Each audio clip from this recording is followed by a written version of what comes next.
meeting is called to order. Welcome to the South Walton Land Use Meeting, and today is January 28th, and all but one commissioner is here. Commissioner Anderson will not be in attendance today. Do we have any public officials, any elected officials in the audience that we would like to recognize? Seeing none. Jason, would you please lead us in the invocation? Let us pray. Lord Jesus, we love you today. We thank you for your goodness and your kindness. We ask you to touch every heart and mind in this place and keep your hand on all these meetings today and help us to be united in what we're trying to do for our county. Help us to make progress and let everything be in your perfect will. We give you all the glory and the praise. We ask it in Jesus' name. Amen. Amen.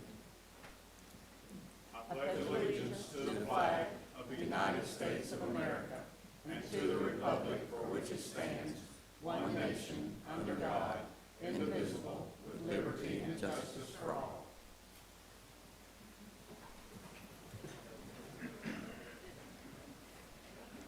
Thank you. Hello, Matt Carpenter. Would you please get us started?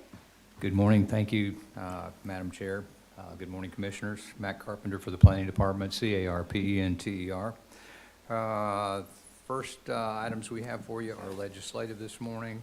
The first of which is the Nokuse large-scale amendment with rezoning. This is a request to approve by ordinance, and this is the adoption hearing for this particular item. Stephen has reviewed it. I'll ask Stephen to briefly introduce it.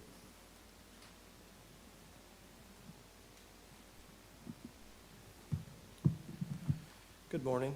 Good morning. This is the Nokuse large-scale future land use map amendment with rezoning. This is the second reading and the adoption hearing.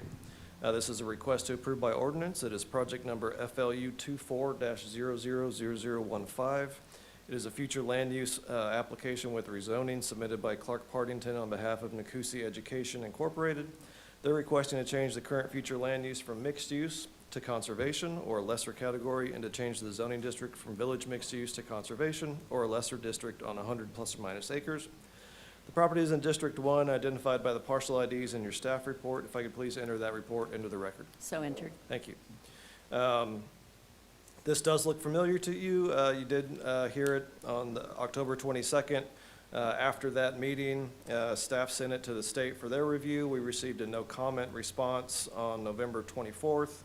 Today, planning staff presents this application for your consideration as complete and substantially consistent with the Land Development Code, Comprehensive Plan, and Florida statutes.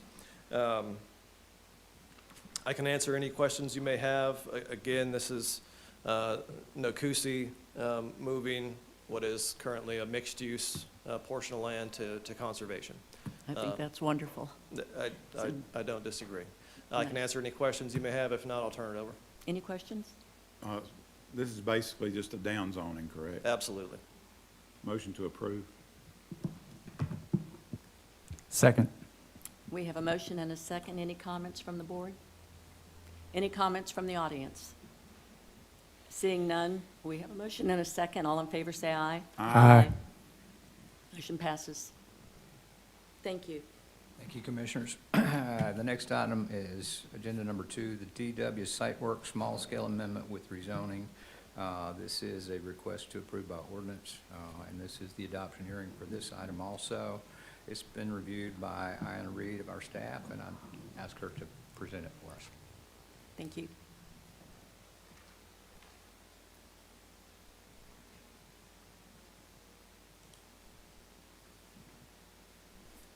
Good morning, Commissioners. Good morning. So this Would you is state your name, please? Oh, sorry. Ayanna Reed, Senior Planner, Planning and Development Services for Walton County. So this is a first reading to approve by ordinance for project number FLU 24-000020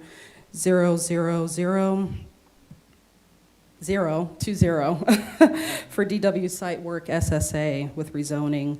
This is a future land use with rezoning submitted by Jenkin's Engineering on behalf of DW Sitework LLC requesting to change the current future land use from rural residential to industrial and extractive uses or a lesser category, and to change the zoning district from rural residential to heavy industrial or a lesser district on 11.86 acres. The property is in District 3, located on the south side of Highway 90, east of Rainbow Road and west of Laird Road, and is identified by the parcel number in your staff report. May I please enter this into the record? So entered. Thank you. I will note that at Planning Commission, this was approved unanimously, vote 6-0, and that this project is in a flood zone X, and that it's also consistent with the Land Development Code and the Comprehensive Plan. Any questions from the board? Is there a land use agreement that goes with this that prohibits mining? Or, because you're asking for industrial and extractive uses, maybe they want to do, this is for a borrow pit. Would you come up and state your name, please, and tell us? I'll defer to the applicant. Thank you. Good morning, I'm Scott Jenkins with Jenkins Engineering, and yes, they would like to do a borrow pit on this property. The owner of this property is Derek and Katie Watson. They own DW Sitework, a small site work company. They have about 2 trucks. They would like to do a borrow pit on the property here. They're adjacent to a salvage yard, and if you know the area, there are several other sand pits in that general vicinity, and that is the intended use. Any other questions? Is there any close neighbors that are, or is there any residential anywhere close? There's some smaller lots of record that are north of 90 in this area, but nothing adjacent on the south side at all. It's right next to an existing salvage yard, and then the county's industrial park is adjacent and next to it, down to the south and to the east, and some additional borrow pits that are close to it. Any further questions? And we have gotten no comments from the public, so, And this passed 6-0 at planning. yes, ma'am. Okay, thank you. Thank you. Would anyone like to make a motion? Real crazy about borrow pits. I'll make a motion to approve reluctantly. We have a motion to approve. Do we have a second? We have a motion and a second. Any further comments from the board? Any comments from the audience? Seeing none, we have a motion and a second. All in favor, say aye. Motion passes. Thank you very much. Appreciate it. Unenthusiastically. Thank you, Commissioners. That moves us to agenda number 3, the Old Seagrove Neighborhood Plan. This is the first reading of an ordinance to propose an amendment to the Land Development Code, adopting a new neighborhood plan for Old Seagrove neighborhood. Kristen Schell is our consultant on this for the planning staff and the commission. I'll ask her to introduce this particular project and explain the 3 options that you requested we bring back at the last meeting. Thank you. Good morning, Commissioners. Kristen Schell, S-H-E-L-L. This is the Old Seagrove Neighborhood Plan that they've been working on for over 2 years now. And there was some objection to the plan at the Planning Commission meeting. And at your last meeting, you directed us to go back and basically go back to planning and bring back some options. So that's what we've done here. This is tough because there's not universal agreement on either side. And as much as we have all tried, we are probably still not there. But there are some options presented in your packet here. I think the main objection is to the height reduction, the building height reduction from 50 feet to 40 feet, and the side setback increase from 5 feet to 7.5 feet. I did provide some neighborhood statistics for you in your packet so you can understand a little bit about the neighborhood, and I want to kind of go through that, if you'll allow me, initially, and preface all of this with letting you know that the variance process is still applicable in a neighborhood plan. So no one is essentially, you know, completely stuck if they have a unique circumstance or they have some kind of, you know, hardship, true hardship related to this neighborhood plan. The variance process is still in effect. This becomes part of the land development code, so as such, they are still able to do that without amending the neighborhood plan or going through any kind of a process other than the normal variance process. So I wanted to make sure that that was clear for you all before we got started with these options. There's about 275 parcels in this neighborhood, and there are only about 33 that are designated vacant with no building associated. So what that essentially means for your consideration is that many of the folks who, you know, participated in this planning process do have built lots, and they are affected by this plan to the degree that any reconstruction that they would do in the event of destruction more than 50%, or any addition or redevelopment that they would do of their lots would be subject to the plan. Just to understand, so the neighborhood is about 88% built out. In terms of the size of the buildings that are there, it looks like about 64% are less than 3,000 square feet. So what you have here is a neighborhood that is older. It was platted in the 1920s. They're very small lots. The roads are dirt to a large extent.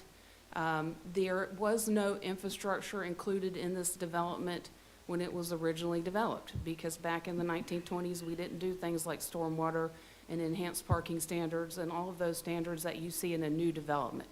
So in a new development that comes forward to you today, you have extensive infrastructure consideration to accommodate large structures. This neighborhood does not have that. There are small lots, and many of the homes in there are smaller homes. And so I think that that is kind of the real impetus for the neighborhood to kind of feel the way they do. They're trying to maintain that character. And so, you know, having worked with them for these past 2 years, that's real clear. There was a desire not to pave the road, widen the road, change the road in a way that would remove tree canopy or that would remove the existing character of this very special place. I mean, this is directly adjacent to Seaside, so it's it would actually predate Seaside. It was built prior to Seaside. And when Seaside came in, interestingly enough, they kind of picked up that grid pattern that Old Seagrove had existing there in terms of their neighborhood development. So just a little bit about that. And I know the neighborhood folks are going to go in with this with you a little bit also. But let's go through these alternatives, if that is all right with you. One of the property owners that objected is actually kind of on the edge of the boundary. So an option is to just redraw the boundary and exclude those properties, and that is option A that you have in your packet. They were not internal to the neighborhood plan area. They're kind of on the edge, and so there are 1, 2, 3, 4, 5 properties that are described in your memo by parcel ID that could just be excluded. So they would be not subject to any of the plan provisions under this option. The second alternative, of course, alternative A is to just adopt the plan like it is. I was remiss in not mentioning that. So you can adopt it as is with no change. B is that option where we just redraw the boundary and we exclude the Solomon properties because they have a couple of homes developed, but they also have a unique situation where there was some previous lot split that occurred, and they are left with 2 half lots. And so it's a unique situation. They also are really close to 30A, and I think, you know, it's a little bit different situation than those lots located internally. So you have this, and we can talk about that if you have questions. The next alternative would be to include language that allows the Solomon properties to replat, but keeps them in the neighborhood plan. And so that would address any potential issue that they may have with the half-lot configuration that they have, but they would be subject to the height and setback provisions of the plan. And there are a lot of other things in this plan beside the height and the setback. There's the consideration for the road redevelopment, which was really the reason why we got started on this path. So having that full cooperation there is beneficial. There's also some short-term rental provisions in this plan. There's some landscaping, tree preservation requirements. So there are other things in here besides the height and setback that they would be subject to under this option. Alternative D that we have here would maintain the current maximum building height of 50 foot and the 5-foot side setback allowance for lots. These are the, this could be applied to the Solomon properties or the interior Salamone properties. So basically, you can opt out these lots that are in objection to the height and setback requirement, but keep them in the neighborhood plan. So they would keep those other provisions which are related to short-term rentals and tree preservation and the road development, which was so critical to the impetus for this plan. And then, of course, there's some combination. Now, with these options, you can make those applicable, you know, this opt-out. We can list in the plan the parcels that have this maintain the 50-foot height limit and the 7.5-foot setback, because that seems to be the real sticking point. Everybody that I've heard from, which has been very few, I've only heard from 3 families basically in this 2-year process related to this neighborhood plan that are in objection, and that would be the Solomon, and recently, just yesterday or the day before, I heard from another property owner who is on 30A. So in this entire process, which has been extremely public, there has been numerous meetings, numerous attempts to reach out to people. Signs have been posted in the neighborhood. There have been numerous public workshops, email communications. There's an email sign-up list, you know, every possible way.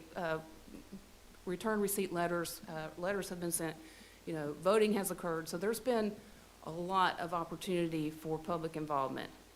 We just have heard from 3 individuals at this point, or 3 property owners.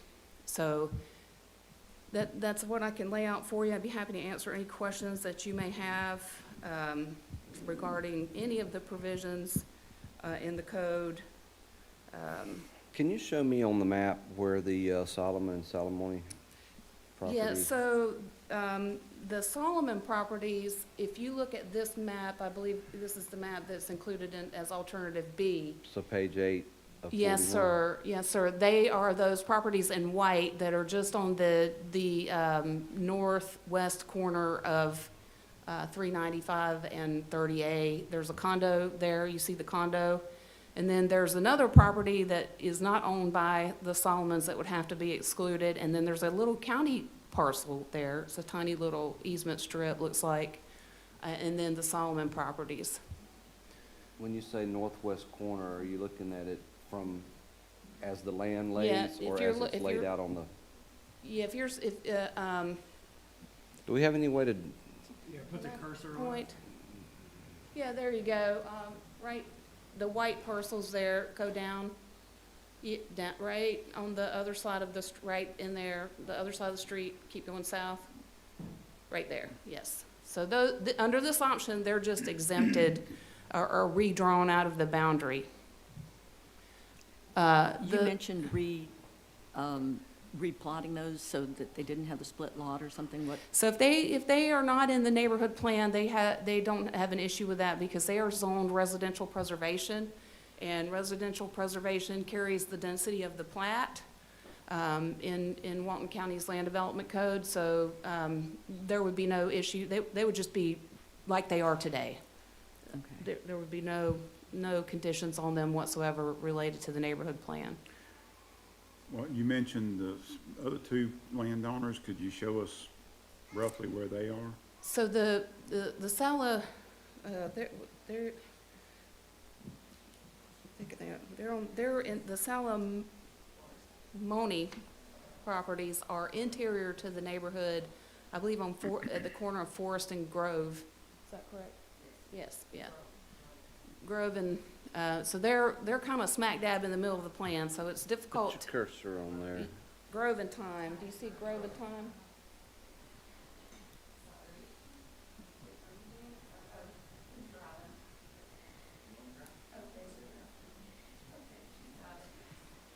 Yeah, so they have two properties, and their parcel IDs are listed in here under some of these options, and they could be exempted from the height and setback by text, but I can't redraw the map to just exclude them because they're so internal to the neighborhood.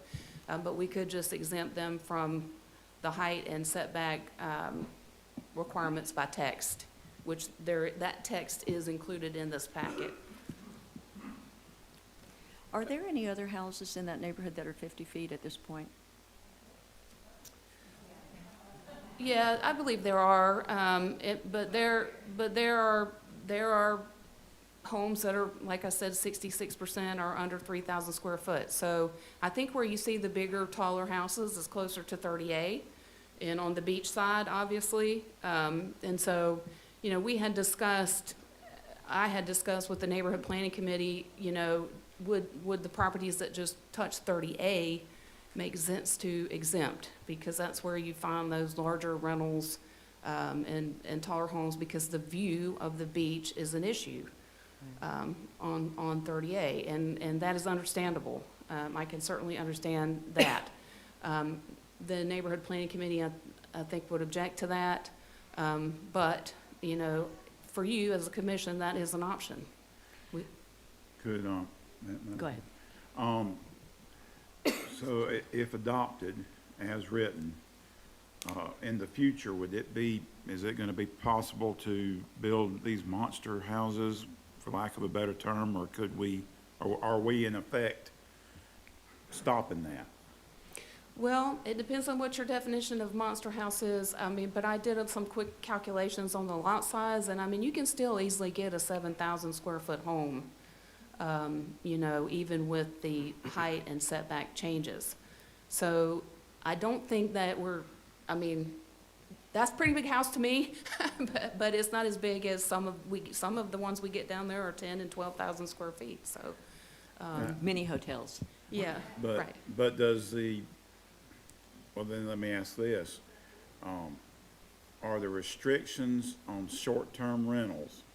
Because there are restrictions to short-term rentals in this Yes. plan. Yes.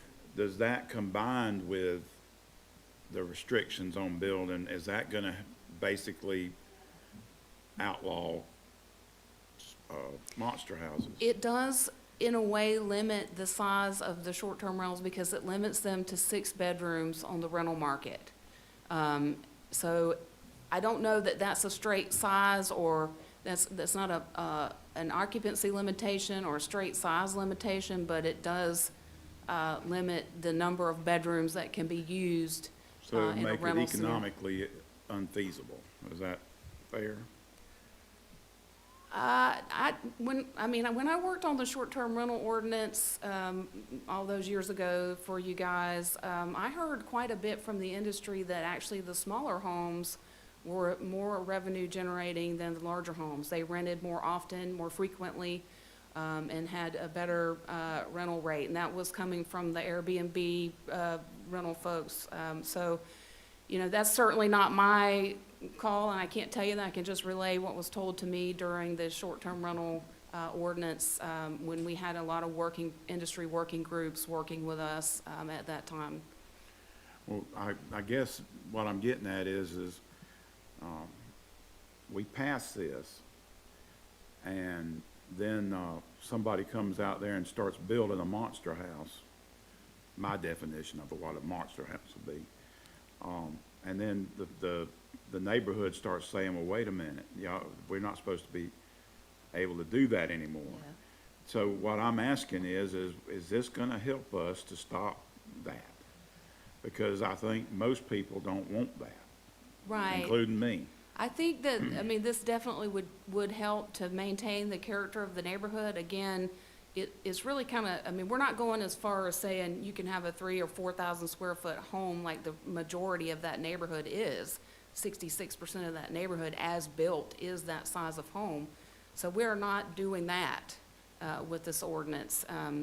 But it does reduce, you know, if you drop the height 10 foot and you Increase the setback.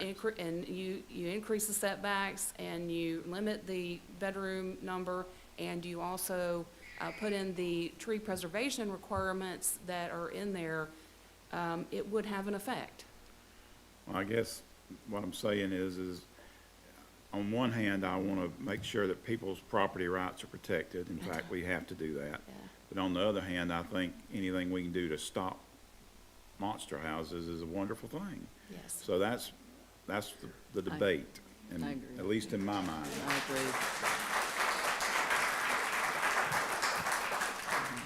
Thank you, Madam Yep. Chair. Thank you. I agree So with that completely. I'll tell you a little bit how we arrived at these heights and setbacks and these building standards as we surveyed the neighborhood and the property owners in the survey. And we did that 2 times, I believe, to get to a consensus position. So that is where those standards fell as part of that work. Was the intent of the neighborhood plan, which you've worked so hard on for, like you said, well over a year, right? Well, especially this neighborhood has worked. Right. I can't even express to you how much time and effort they have put into this, yeah. And the intent is to get a certain percentage to agree, is that correct? The neighborhood planning program requires 66% agreement, and in this case, I believe we had 88. Yeah. No, I'm So- sorry, I'm looking at the wrong, yeah, 85%. 85 for this plan. Right. So, in your other neighborhoods that you have done, the plans that you've done, did they have the ability to opt out if they wanted to? The one that comes to mind is Inlet Beach.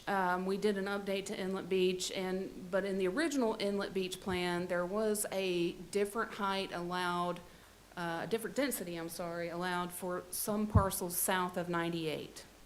So that was a negotiated compromise at that time when that plan was originally adopted. We didn't touch that in the update, but there was some compromise made there for sure.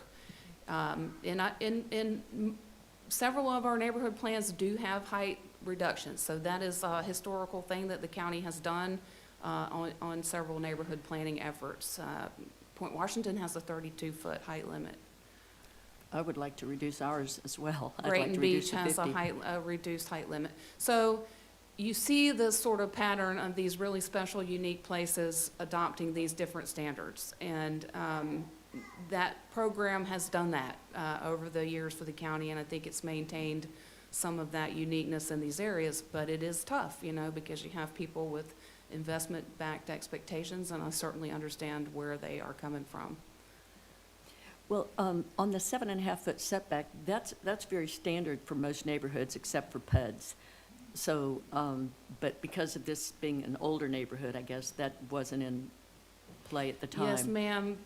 When the county adopted the 7.5-foot setback countywide for residential properties, there was some dissension related to these older platted lots because they are 50 feet wide. And so there was an exception or a caveat installed at a later point in the code to drop that back to 5 in those platted lots existing before 1976, I believe, if my memory serves me right. 74, yeah. So what we're looking at is we're looking at one group of 5 lots along the front of 30A that want to opt out, and we're also looking at another one internal to the neighborhood that wants to opt out. Yes, and then there was another lady that contacted me, and I'm afraid I don't know, I believe she's on 30A. Her property is on 30A. And I think, you know, if there are other people here, they'll let you know today. But those are the 3 that I have heard from in this entire process. And so in an attempt to address their concerns and provide you with some kind of a reasonable compromise, we have some options here where we can either just redraw out the ones, you know, that are right on the edge of the boundary, or we can basically exempt them out by text of parts of the plan, certainly the height and setback, which seems to be what those property owners mentioned to me was the main point of objection. I did not hear any other. The height and the setback. Yeah, it doesn't mean that they won't say that today, but I did not hear anything other than those two things being the problematic pieces of the plan. One other thing, what's always been special about Seagrove, in my personal opinion, are those old oak trees. Yes, sir. And, so, am I correct in my assumption that this is gonna prevent basically clear-cutting oak trees? Yes, it does do that. It does install those tree standards, and it does provide the neighborhood's wish for redevelopment of that road. And we spent a lot of time getting to that point of consensus, because that was a tough issue. You know, there was a lot of disagreement within the neighborhood about, should the road be paved, should it be asphalt, should it be brick paver, should it be expanded from its footprint that it's in? And the footprint that it's in some places is on people's property, so it's very unique situation. But this plan does provide the neighborhood's wish for that road in the future, should the county, and those are county roads, county maintained roads, should the county make any improvement to those roads to keep that uniqueness. I think, you know, there is a cut-through situation there from 395 to Seaside. So you can avoid downtown Seaside and you can avoid the intersection. So they experience very high and high-speed traffic volumes, especially on Grove. Yeah, and so that all was part of this discussion. And from a planning standpoint, it makes sense to leave the curvilinear of the road and to leave the tree canopy and to leave the road narrow to prevent excessive speeds and enhance cut-through traffic through this neighborhood. Is the preferred method for improving the roads brick pavers? So where the neighborhood landed is that they would like the neighborhood to be, they would like the road to be paved in its current footprint wherever possible, and the neighborhood plan says that. So we are not going to expand the footprint or change the footprint of the road.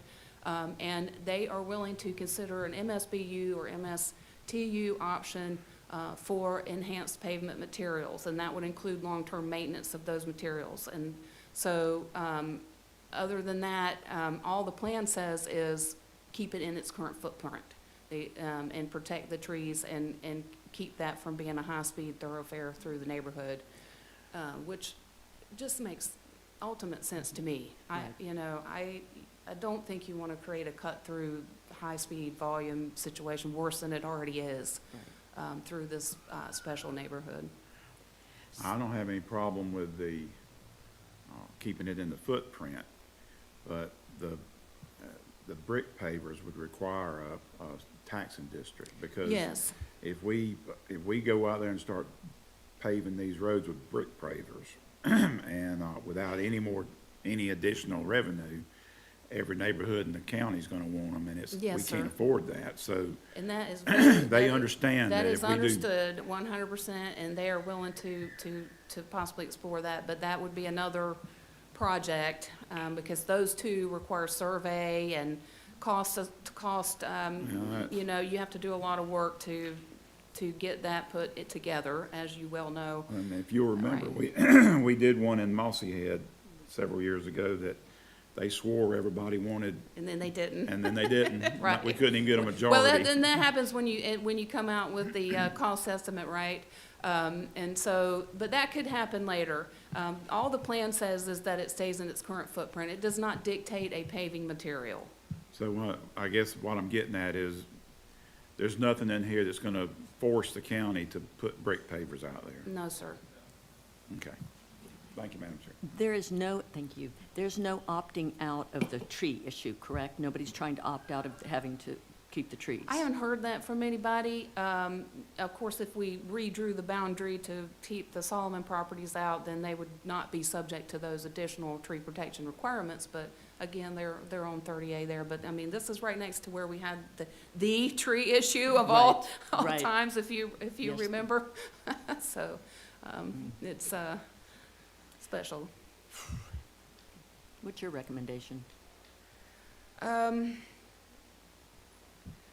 Are there current, are there no federal and state restrictions that exist currently to protect the vegetative aspects of the neighborhood?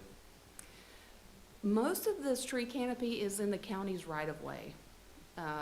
So that is, really, it's really, So in theory, if we did nothing, then someone could go out there with a chainsaw and just cut it up, and there wouldn't be any. and it's happened, to a large extent, and especially before the county adopted the 20-foot driveway connection to public streets, which we did in 2018. You would see the entire frontage of the property cleared for, parking, and that happened on 38, it happened everywhere else. And so when we kind of narrowed that width, that helped. This plan goes a step further and says you have to tell us where the trees are and take care of them during construction in the county right-of-way and on the front setback yard of the property. So it does add a definite layer of protection where the reviewers at the planning department will be looking at that tree layout and destruction, or there is a mitigation option in here if you absolutely cannot save the tree.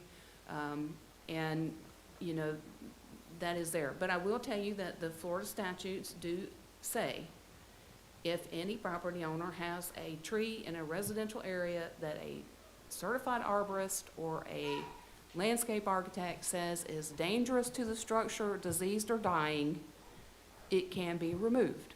And there's nothing that the county can do about that. So if anybody's worried about having a dangerous tree or something that would harm their house, there is always that option for that to be removed under that statutory process. So could you answer the chair's question I'm about? sorry. That's all right. Do you have any recommendation? Oh, Thank you. gosh, that's so tough. So my initial thought was to redraw the boundary and exclude the Solomon properties because of their unique situation with the half lots and the, sort of development pattern that's around them being on 30A like that. And that was kind of, I felt like that was logical, and I had said that at the planning commission meeting. And so that is included here as option B. Of course, I know that doesn't address everybody's concerns. It doesn't, especially the ones internal to the neighborhood.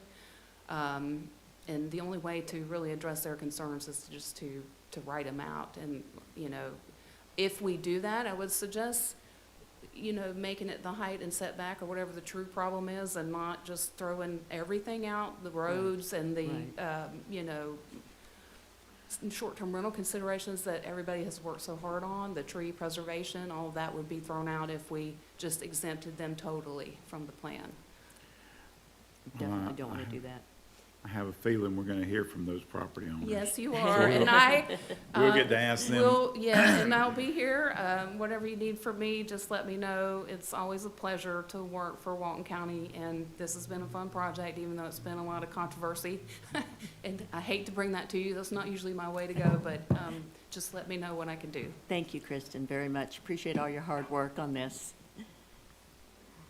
State your name, please. Shirley Garrett. And from now on, please raise your hand and be acknowledged Oh, I'm- before you come up, okay? Oh, I'm sorry. That's okay. Last time, Kristen introduced me, so I was waiting for that.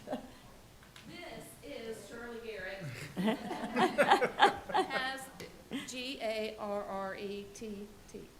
has been the head of the neighborhood planning committee. Every neighborhood plan requires a steering committee, if you will, and they have quite the committee. And Ms. Garrett not only has been a powerhouse, but she is a communications expert. So I just want to say that has been an amazing bonus. Thank you for that introduction. That helps a lot. Thanks a lot for setting me up there, Kristen. I'm a little nervous as it is already, given what is going on today. I am Shirley Garrett, and I've been in Old Seagrove for 7 years, and I'm representing our committee. It's a 15-member committee, and I want to give a lot of attribute to that committee. So if you're in the committee, would you stand up just so that we can see the committee members that are here? We have 2 committee members that are, one will be on remote later. I've got some videos that I'm going to show you that's going to help you understand some of the questions that you've been asking, particularly about the properties. And so bear with me, but I do want you to understand the process that we went through. We understand that you have an increased scope of responsibilities to provide for a quality lifestyle while maintaining the unique character of Walton County during these times of unprecedented change. We get it. Old Seagrove property owners and residents are dealing with the same thing. Thank you for making the neighborhood plan available. We especially want to thank the people from the county who encouraged this plan from the beginning with Tony Anderson, and I must admit we're sorely disappointed he's not here today. He encouraged us from the get-go to create a plan. We felt like he was an advocate of ours, so we're missing him this morning. We also worked closely with the Public Works Department and the Planning Department to get this started. Most of all, we appreciate your willingness to let us have Kristen as our guide and light and guide and spirit in this. And sometimes we don't 100% agree with her recommendations. Just to put that on the board, this committee is very clear, does not want anybody eliminated from the plan, and we'll explain that why. So it's been 23 months. 23 months we've been working on this. We feel that the plan is important to Walton County because it is designed to balance record growth and historical cultural retention in Old Seagrove, one of the oldest and most unique beach communities in Walton County. Today, I'm going to tell you why we think this plan is important, why it matters. We're going to share the process we followed to develop the plan because I think it is very arduous and you need to understand that we followed it to the letter of the law and why we're recommending your support. So a little bit of history. There's some constraints, and Kristen mentioned them in the beginning. The roads were, there were no stormwater regulations in place. The road right-of-ways were platted out very narrow. Everybody expected cottages to be built, not big mansions. And until recent years, the builders and developers worked within the natural beauty of the oaks and magnolias. In fact, you will see oak trees growing up through somebody's porch or through at our house. There's trees through the fence that our neighbors fenced around. So no one ever imagined that builders and developers would clear-cut lots and create house footprints from setback to setback. So no preventative measures have been taken. Today, the infrastructure is still kind of non-existent, and in cases, and it's overwhelmed. What is there is just overwhelmed. We believe wholeheartedly that this plan provides value to Walton County. It supports many of the recommendations made by the Urban 3 Economic of Community Design. For example, 50-foot roof heights are not deemed appropriate for single-family dwellings. That comes straight from that plan. And as pointed out in the Walton 2040 plan, Old Seagrove is one of those communities. They didn't point out Old Seagrove, but they talked about the communities are in jeopardy of becoming car-centric environment with parking in front yards and on the right-of-ways. And you're going to see that is happening in Seagrove over and over and over. A picture paints 1,000 words, so let's just get started. Once again, this is the property that we're looking at, and we're going to have some more highlights of this later on. This plan aims to preserve the shaded streets. You know, they're just remarkable. We get comments everywhere, every time we walk down the street from our visitors who just love the dense canopy and the winding roads that we have. the wooded lots. And almost everybody we stop just loves to talk about the woods and the trees and the cute cottages. And we also have great big houses in the area that are beautiful, some very stately, beautiful homes there that still are landscaped. It's very family-friendly atmosphere. The streets, for the most part, except for a few weeks out of the year, are safe and quiet. There's some of our, I think I recognize some people walking their dogs that are in this room here There's today. dangerous ones on the right, huh? And as Cube McGee said, nature did its best. We want to preserve that. What we want to prevent, the loss of original homes. Clear-cut lots. The one on the top right was just this week. The one on the bottom left was clear-cut about 2 months ago. There was not a tree left standing, including trees that are on the right of way. Did, Major development. co- And I want to, Yes. Yes. Wait just a moment. did somebody make a code complaint on cutting those trees on the right of way? people have called code complaint, and when we called them, they told us, okay, Go ahead. I called about one code complaint, and there I was told that you can't complain unless it's already been done. And so so I went out actually and talked to the person that was driving the bulldozer and asked him to please leave a couple of trees there, and that if he had to come back, you know, he'd just have to come back. And that's the way trees got left there. Sorry to Yes, interrupt. that's one of the challenges, and we know one of the challenges in Walton County is code compliance can't just go look at stuff. Somebody has to complain, and that creates a problem. I do want to point out this next picture, though, because this is pretty important.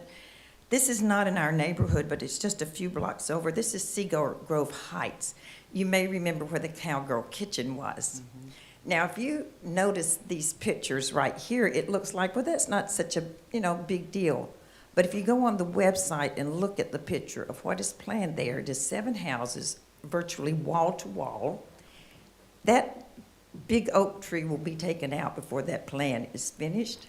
And if you look at it, they advertise it as compound-style homes, inspired by West Indies and Santorini. We do not want a section of Old Seagrove to have 5 homes that are inspired by West Indies or Santorini or any other place. We'd like to try to keep our neighborhood as close to the old Southern, old South, old Florida homes. These are in our neighborhood already, wall-to-wall housing. And without giving that extra setback along that old Seagrove, then it's only going to be 10 feet between the houses. This would allow for 15. We have tower and rentals that cover the property, 5 to 7 bedrooms in all of these. We have overflowing parking. This is common all the time. The garbage goes out on Saturday morning and does not get picked up until Monday, and this is a very common look during the high season. Overcapacity beach access, unruly atmosphere. This is what we're trying to prevent. These next slides just show, I think Kristen might have had this up, but 64% of Old Seagrove homes are under 3,000 square feet. 80% are under 4,000 square foot. We are not eliminating the square footage on these homes. That's not what this is designed to do, but with the proper setbacks in place, then we can control that. We have some kind of control, and particularly by lowering the ceiling. I'm showing this next slide because people have said, well, Committee members, you know, they've already built their great big houses, and now they want to stop everybody else from building their great big houses. So to be sure, we did an analysis, and I can give you more data later if you want that in another form. But the committee members' properties, 70% of our committee members are under 4,000 square foot. The majority of our committee members live in two-story houses, and we have, I think, 2 members of our committee with 50-foot height, and the rest is 40 and below. So we're pretty representative of the community, and I think that's important to keep in mind. So, let me blank that out for just a minute. Talking about our committee. It consists of a cross-section of Old Seagrove property owners, including full-time and part-time residents, short-term rental operators, and real estate professionals, builders, developers, local realtor, and rental management operators.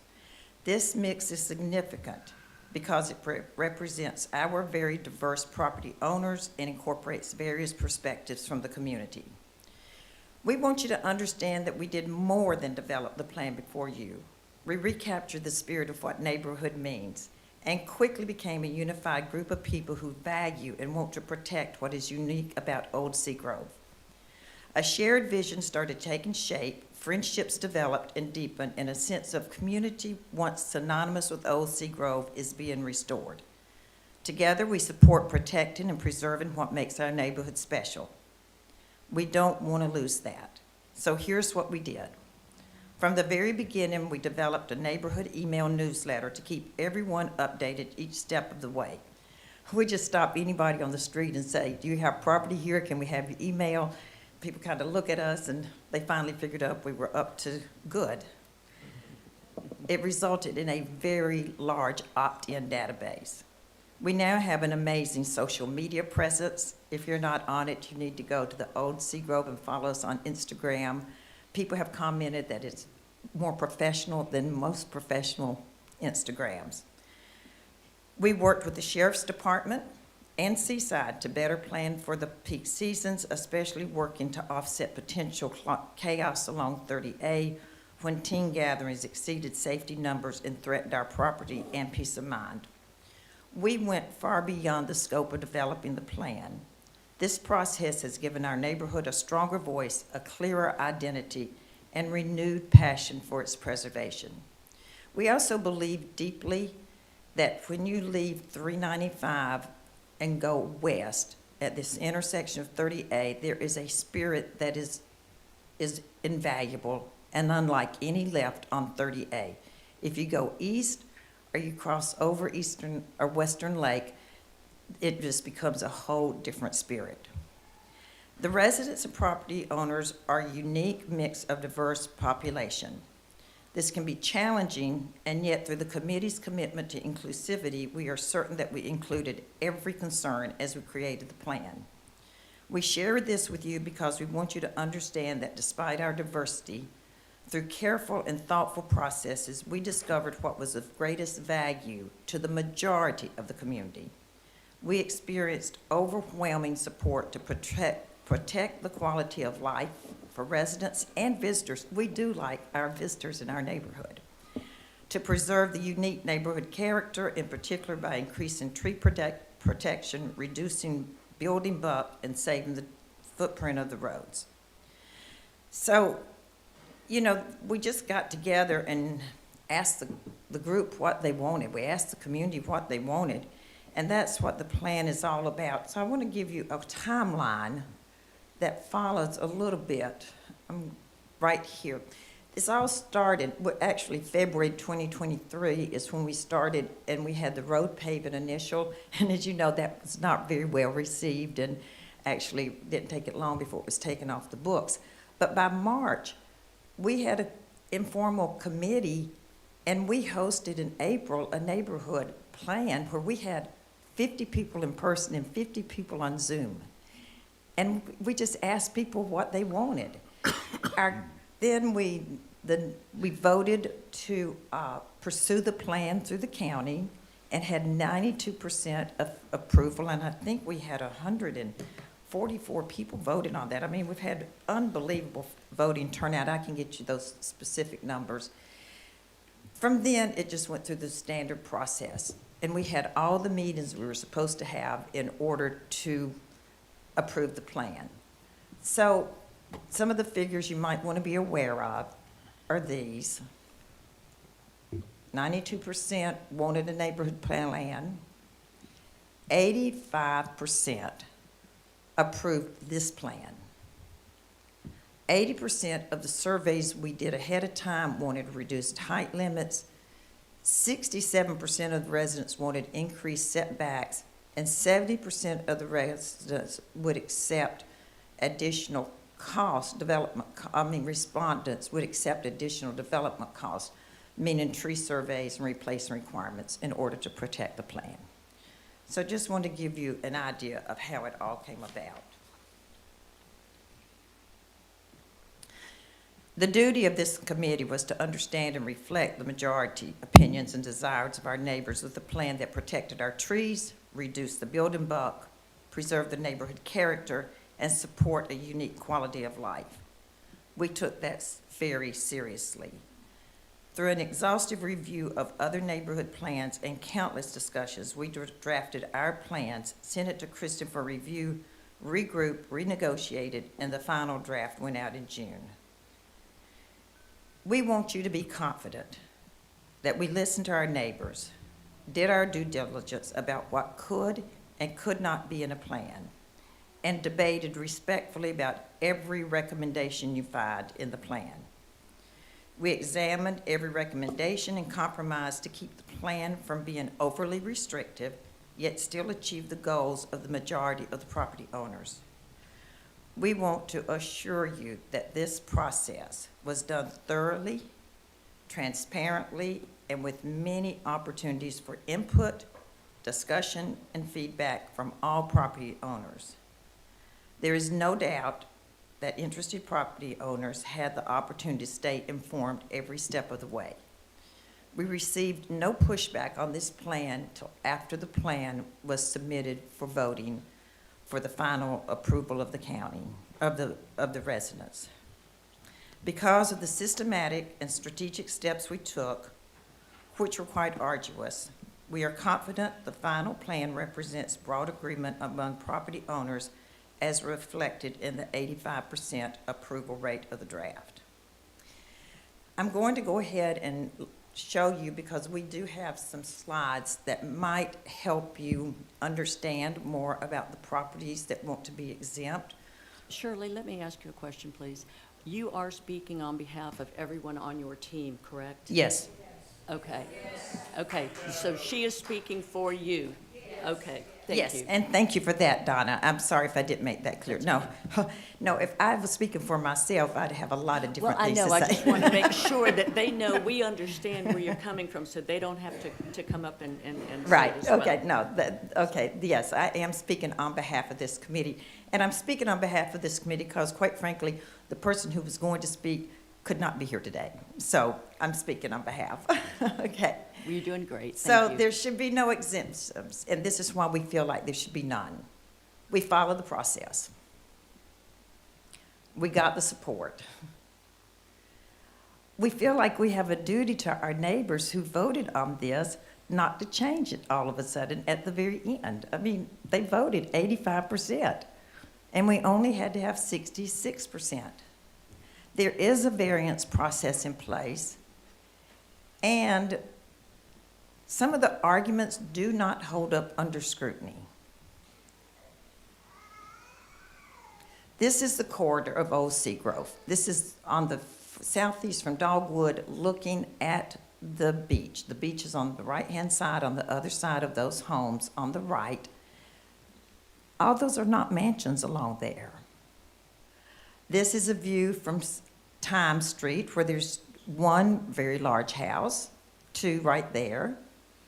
This is a view from Nightcap Street, which is on the eastern side, and the houses that you are seeing are across the street from the Solomon property. They are not 50-foot houses, but if we don't do something, they'll be replaced by 50-foot houses. If we keep this plan in place, they'll be replaced by 40-foot houses.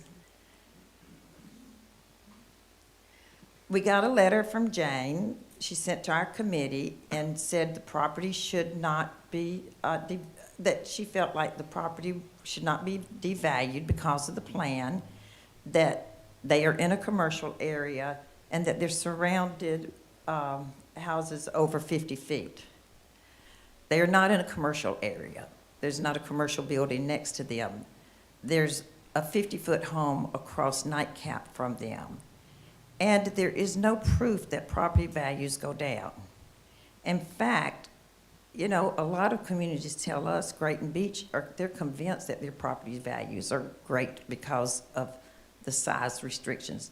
We also, it's interesting to note that that Seaside, which is the second highest per square foot property on 30A, the houses are 35 feet and under, except for the ones that are above, the buildings that are above the stores. We've colored out the area in green there, where the Solomon property is. You see the commercial property in relationship. Oops, let me back up here. The Solomons are next door to across Nightcap Street from a tall residential lot building and then commercial. That's how they sit within the area. And one of the things I want you to notice is I want you to see all the trees in the area. And this is one of our concerns because that would be a major hunk of trees that could be taken out if this were exempt from our plan. This is a view from the properties looking south to the Gulf. Alternative view, same things. Also, these are the homes that are directly, the home on the left sits directly adjacent to the property. And if the Solomon property is exempt and they build 50-foot houses, and then these properties are part of our plan, and they can only go 40, then we've kind of trapped them in, and that's what we're trying to prevent. Many of the lots around the property has 1 to 2 story homes on them, and we just feel like, again, that it would unfairly infringe on the homes to the north, whose views would be permanently blocked. Again, a picture of Seagrove Heights. This is what we want to avoid. No one can predict the future property values. What we really want to predict, is that the charm and the neighborhood feel will remain. In closing, well, before I close, does anybody have any questions? Comments. I have comments, but go ahead and finish. Okay. I realize that some of you are familiar with our neighborhood, and some of you may have never ridden through it, and you're voting on something that's very important. It is the neighborhood for 294, I think 200 and something, almost 300 homes. You know that we follow this planning process to the law. We took our responsibility seriously, and I know you do too. We're confident that this plan reflects the things that matter most to our Old Seagrove community, as reflected by the 85% positive vote. There's a stack of letters that you've probably had privy to that were sent. 27 letters were sent to the planning committee. 23 of those were for this plan. 5 letters opposed the plan. One of the letters just opposed the setbacks. 2 of the letters came from the same family. And 4 letters came from 2 different families. So really, 3 properties were represented. Oh, and there was 1 letter from a realtor who had made quite a bit of money selling big old houses in Seagrove, and he had a case for building why we should not do the plan. So, I know you've also received a bunch of emails this week, haven't you? And yes. I bet if you went in your in your mailbox this morning, you got some more, because I got some yesterday. People saying, I'm sending this tonight. Today, you're going to hear from people who are going to speak on behalf of the plan, and you're going to hear from people who oppose the plan. Just remember, the overwhelming majority of property owners support this plan. It's been reviewed and received compliance with the Walton County Comprehensive Plan. It was approved by the Walton County Planning Committee, and the neighbors clearly want it. Someone once said, "Don't make a decision you can't undo." Thank you. Today's a big decision. You, our respected Board of Commissioners, have the sole power to make a major decision about a community that has historical and contemporary significance to Walton County. It should be a simple decision. The community has spoken. We encourage you to make the best decision for the future of Old Seagrove and the future of Walton County. The longer we wait to implement this plan, the more our neighborhood slips away from us. Please don't let that happen. Thank you. Thank you very much. Okay, thank you. Should we just wait and hold our comments until the very end? or do I you got a wanna ask- question Okay, for- go ahead. Historic houses, 50 years old or better, let's say. I think that's the definition. Is there anything in this plan that gives incentives or discourages tearing those down and gives incentives to preserving them? Nothing in this plan as it is written. But Why wasn't that included?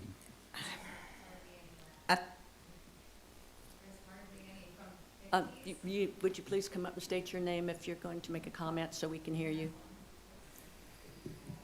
I think she's saying that there's hardly any left from the 50s. Okay. I think that's it. A lot of the houses, I mean, there are some that are left from the 50s, but the majority of the houses, I'm speaking just from being in the neighborhood, Right. were probably built in the 60s and 70s and later. Well, unfortunately, the 70s is what I was 50 years old. Oh, yeah, that's right. I forget how old I am. I think I'm still 50. And I was born in the 60s, and I'm 60 years old. But so, I mean, there are some from the 70s. Yes, yes, there are some in the And 70s. y'all didn't, I mean, there's no provision. Not in this plan. We honestly could not take on the historic. We looked at the historic development and historic preservation, but that was going to take us down another road that we thought would take well, it's taken us 2 years, and in the 2 years' time that this has taken, it has cost us tremendously in canopy trees, and we just felt like that we could not incorporate that. That can be something that we look into, as a next step as a neighborhood. We went with the basics. You did a great job. Thank you. You did a great job, and it was very, very informative. And I have been through there many times, and it is absolutely beautiful. So thank you for sharing Help that. us keep it. Anybody else have any questions? Go ahead. How did you come up with the height requirement? Because you did mention 35 feet in some places, and why wouldn't you go with a lower height limit? Well, we didn't go lower. We do have, we asked our builders in our committee their opinions on this. We looked at we felt like that 40 was going to be the lowest that our community would go for. We felt if we went to 35, you can't explain that 5-foot difference, and you can't compare Seaside to Seagrove, even though we are cousins right there. We just felt like 35 was too low. We did have, our biggest debate was 45 to 40. But when we did our surveys, 40 feet was what we kept getting on. Okay. 40 feet was the survey answers. Thank you. And that Thank- was the thank you. informal survey that was not official by the county, of the 100 people that we had at our community meeting. And then it showed up in the official. Thank you very much. Appreciate it. Yes?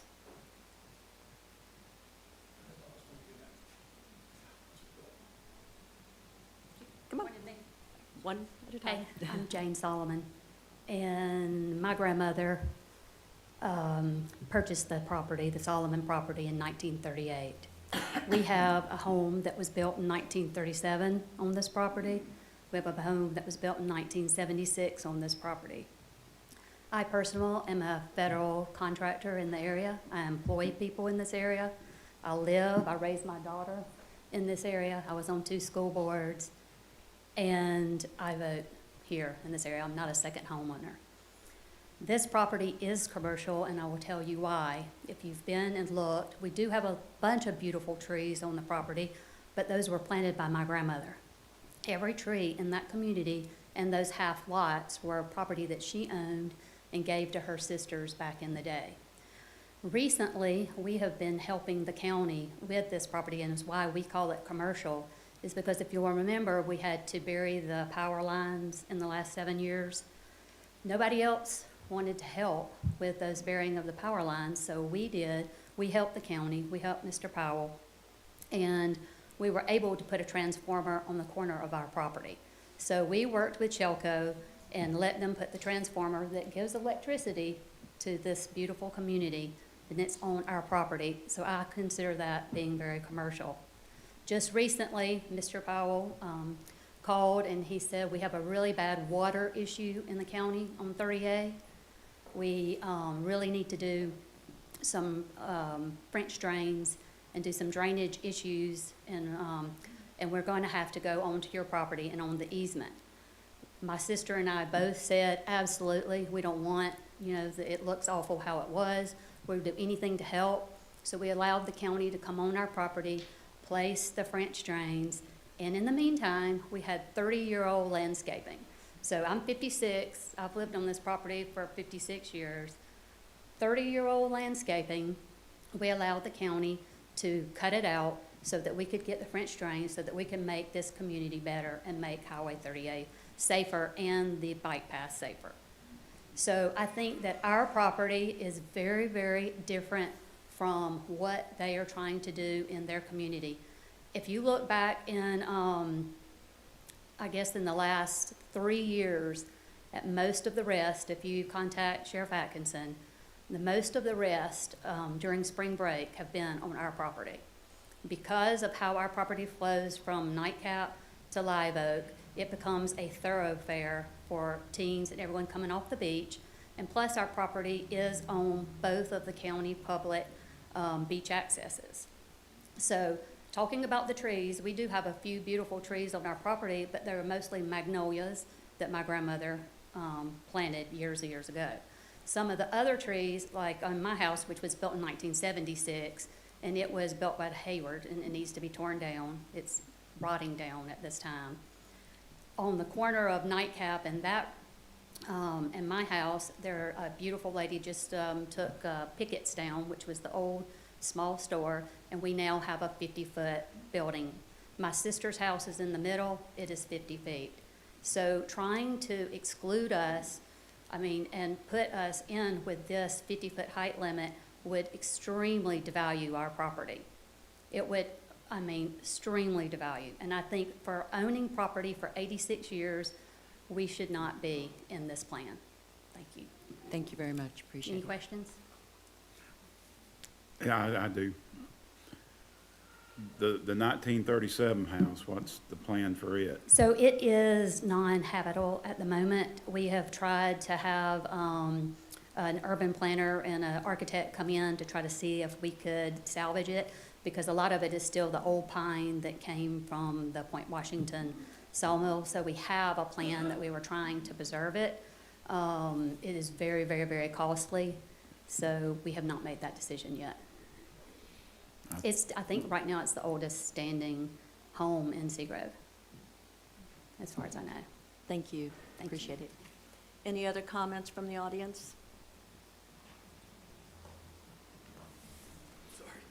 I have a couple of materials. She was walking up. Okay, but I was waiting right there. Is that Oh, okay? That okay. cat's been waiting a Okay. while. You've been waiting a while. Okay. So sorry about that. So I have some That's all right. documentation. Can I share? I didn't know that you were wanting to. Yeah, sure. I'll have those. I did too. Yeah. First off, I'm representing two families, the Salomonis, which is one of the exemptions we're looking for, as well as the Cottinghams. Here are the Cottingham's letter. Just come up to the mic. Oh, I'm sorry. And state your name, Here's- please. My name is John Solomoni. John Solomon, okay. Salamoni. Oh, Salmoni. Not to be confused Okay. with Solomon that just came up. Okay. So we can be confused though. So it rhymes alimony with an S. So sorry about that. So when I do talk a little fast at times, my mom says I can make caffeine nervous. And we have a lot to discover, so I just want to make sure we get there. Also, I wanted to share one more piece of the plan. The original agenda item report that was going to be in November had 77 pages, and then the report you have in front of you now has 44. So that's a big difference. And the reason is there was a lot of feedback in the latter half of the sections about the plan and what's happening here. So let me give that to you before that clock starts there. You wanna hand this to Chris?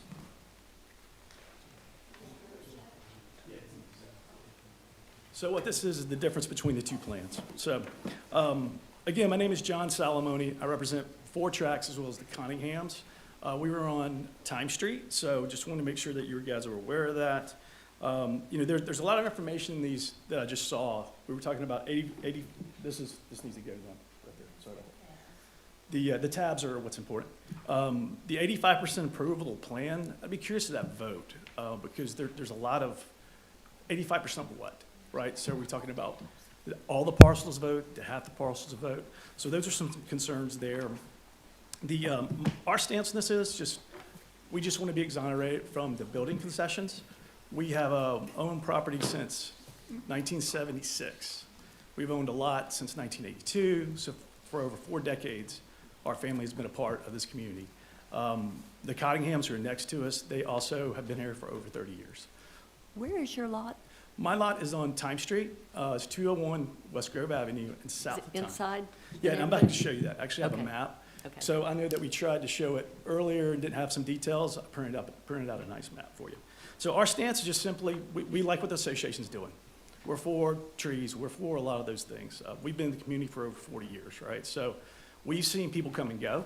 We've seen big houses being built around us. All these big houses have been at our expense because guess where all those contractors park all around us. So that's really what I'm trying to go at. We just seriously want to take our property rights seriously.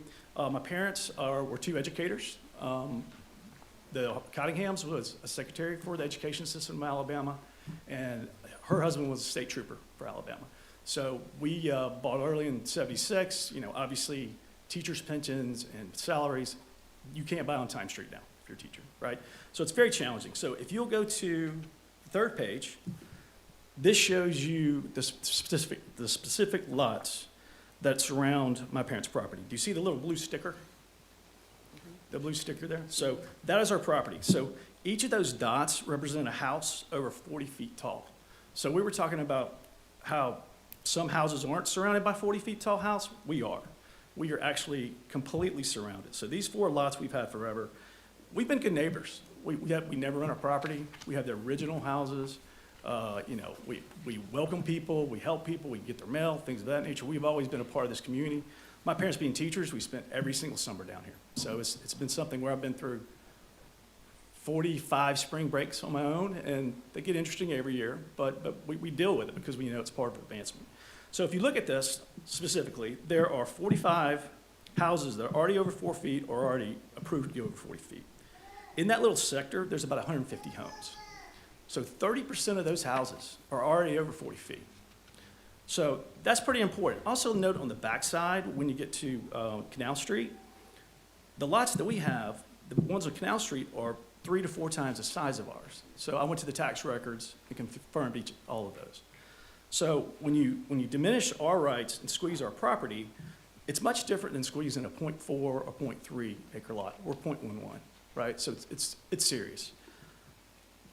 On the next page, unless you have questions on that, the next page I did an aerial. By the way, your GIS team is fantastic. So our county's dollars are going to some good people. I used to work for Google Maps, and these are some really nice maps. So anyway, you'll see in this next section, the red line is our property. If you look in front of it, you see 4 huge houses. If you look to the right, you see another huge house. You see behind us, huge houses. You see the left of us, huge houses. So if we were to go by these restrictions, we would be looking at people's main bedrooms. We would not be looking at the ocean. So that's very concerning. So we think that we are in a very different situation because the architecture of our neighborhood is 40 and 50-foot houses. And for us to sell our house or try to build, we will never see that ocean. And that's the reason we bought in 1978. We were close enough, we could see it back then in our 2-story bungalow, which is it's a store and a half. So it's concerning for my parents. They are all 4 in their 80s, the people that I represent. This is very stressful for them. This is something that they've invested in their whole lives. Our excess savings as teachers, it wasn't a lot. And it went to Walton County for all these years, right? So we think it's very important. If you flip over to the next page, I went to Google Gemini. I know it's an AI product. I just put in, if you change the setbacks and you had a 3-story house, what would be the difference in the square footage? And currently, we could go to 7,800 square feet. As you change it, it goes down to 4,550 square feet. That's a tremendous amount of square footage. And I know the county, I think you do take in calculations, heated square foot for your tax calculations, is that correct? So that's something I think that we'd be taking money away from the county, but also be diminishing our ability to build a house that's comparable in our neighborhood. Right now, these houses are 4 and 5 stories. We're talking about 3 stories at 744. The next one kind of shows the parcels. So I want to say that, Time Street's different. 6 out of 8 parcels are above 3 stories on Time Street, excluding R4, right? So you can see the square footage, you can see the bedroom size, the heated area for 6,700 square feet, 7,100 square feet, 5,200 square feet, 43, 7,000. So Time Street is very different. I mean, if we go by what the plan says, we're in trouble. I mean, we're going to have small houses that won't be able to see the ocean. And actually, if you look at the damages, and we were talking about, hey, it damages your property, it's a diminished value. At 3,250 square feet, that was the difference that we showed from that Google AI experiment, it's 1 million to 2 million in damages. So if you look at the column that says building value, I went to each tax record and got what the county said the building value was, right? Divided it by the square footage, and that's where we ended up with that value. So these building values, that's when I got to this 300 or 600 per square foot in building value. That's how I got to that $1 million to $2 million damage per parcel, right? So it's material. So, and by the way, these are my parents and their neighbors, by far their biggest assets. I mean, they live on teachers' pensions in Alabama. It's kind of hard. So it's concerning them. It's very stressful. I'm not going to read through, had an analogy, but we won't go through that. So once again, 7,800 to 4,500 square feet, 42% smaller home and tax base. That should be concerning. And over the left, I looked at their tax bill, and those dollars go to this board. They go to schools. They go to water management, which we need to address. They go to mosquito control and fire. Those are very important things. Those are social services that do you really want to damage your future revenues in this neighborhood, especially when all the people all around us have already done this. Also, just thinking about the other way, just think, what if we don't go high? What if you're in your 80s and you want a single level home, right? Taking those setbacks, then now you can't go as far. It takes away 330 square feet. What if you need handicap access? It damages that as well. So for elderly people who want to live in Seagrove, that's a real challenge. My parents have a single bedroom, a single level house at their home. So does my brother, right? They can't move. So if they were going to rebuild, they would want that extra, that space to be able to go wider, not necessarily higher. So Danny Gladwell said it best, 2025. I know you had a difficult conversation a couple weeks ago where we were talking about beach rights or the beach project. And Danny, I hope you don't mind me quoting you, it says, "I believe that I was elected and took a responsibility and a fiduciary duty to the best I can for the taxpayers of Walton County, in good conscience. I can't leave $400,000 on the table." We're going to be leaving a lot more than $400,000 on the table for the future of Walton County. So I'm trying to figure out how this plan helps out Walton County.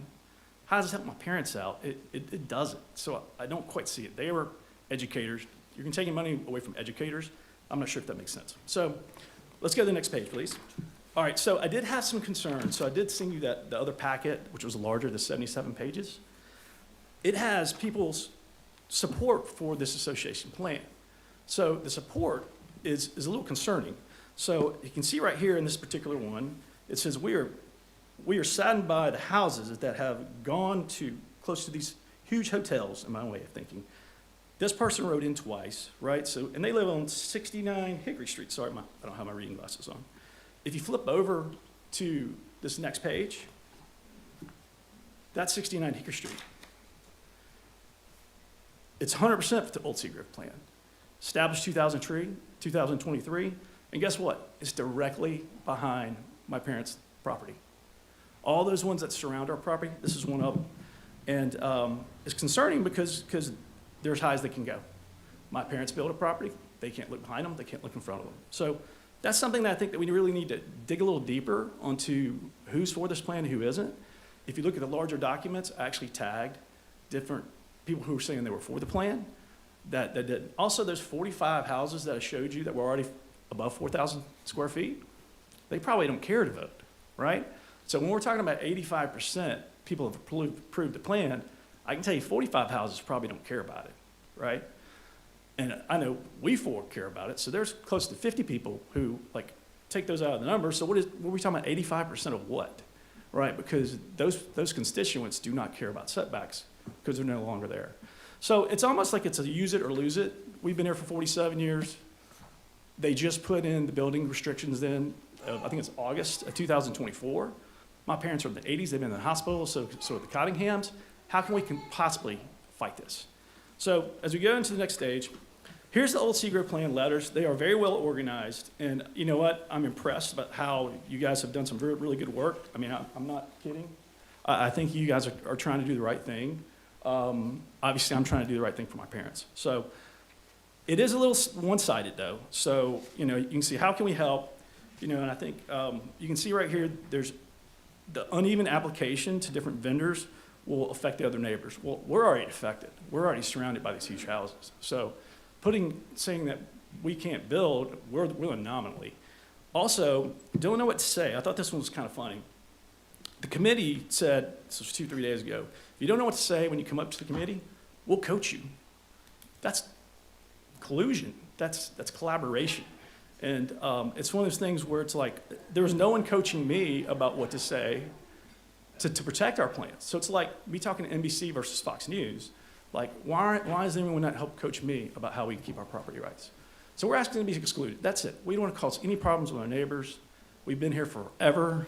We had never had any issues. We never rented. We've never gone big. So there's one thing I do want to point out. In Florida, there's a law called elder abuse. It's defined in statute 825-102. It's considered elderly abuse when an elderly person, disabled adult, is abused, neglected, or financially exploited. Above $50,000, this is a felony in the state of Florida, and it comes with civil rights. So my 80-year-old parents and people that are in their situation, they can't read the legal jargon. We have option A, B, C, D, E, E. Very confusing in that plan right now. They can't defend themselves, right? They can't be here. So that's why I drove 7 hours last night. I'll be driving 7 hours today to make sure that we deal with that. So all I ask is this. The last page is their properties surrounded by the big houses. Behind the house behind us, which is the big rental that they don't want to have, hotel houses. We are simply not the problem. Please grandfather these properties today. We have no hard feelings for the association. We'll actually help you. I swear. I mean, there's things that I really care about. But just for 4 decades we've been in Walton County.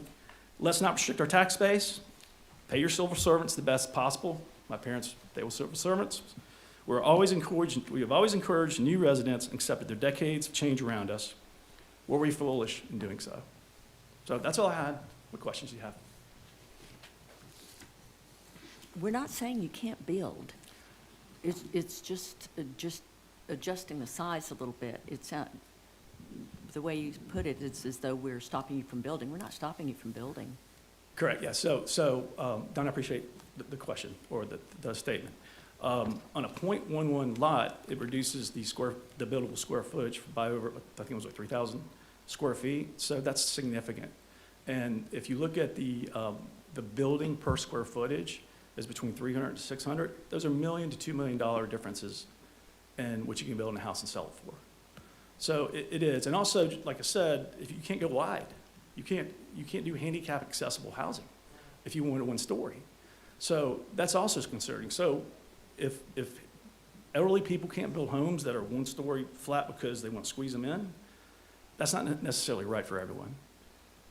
Thank you. Any comments? Go ahead. Sure. You could apply for a variance, but my question's for Mr. Atkins.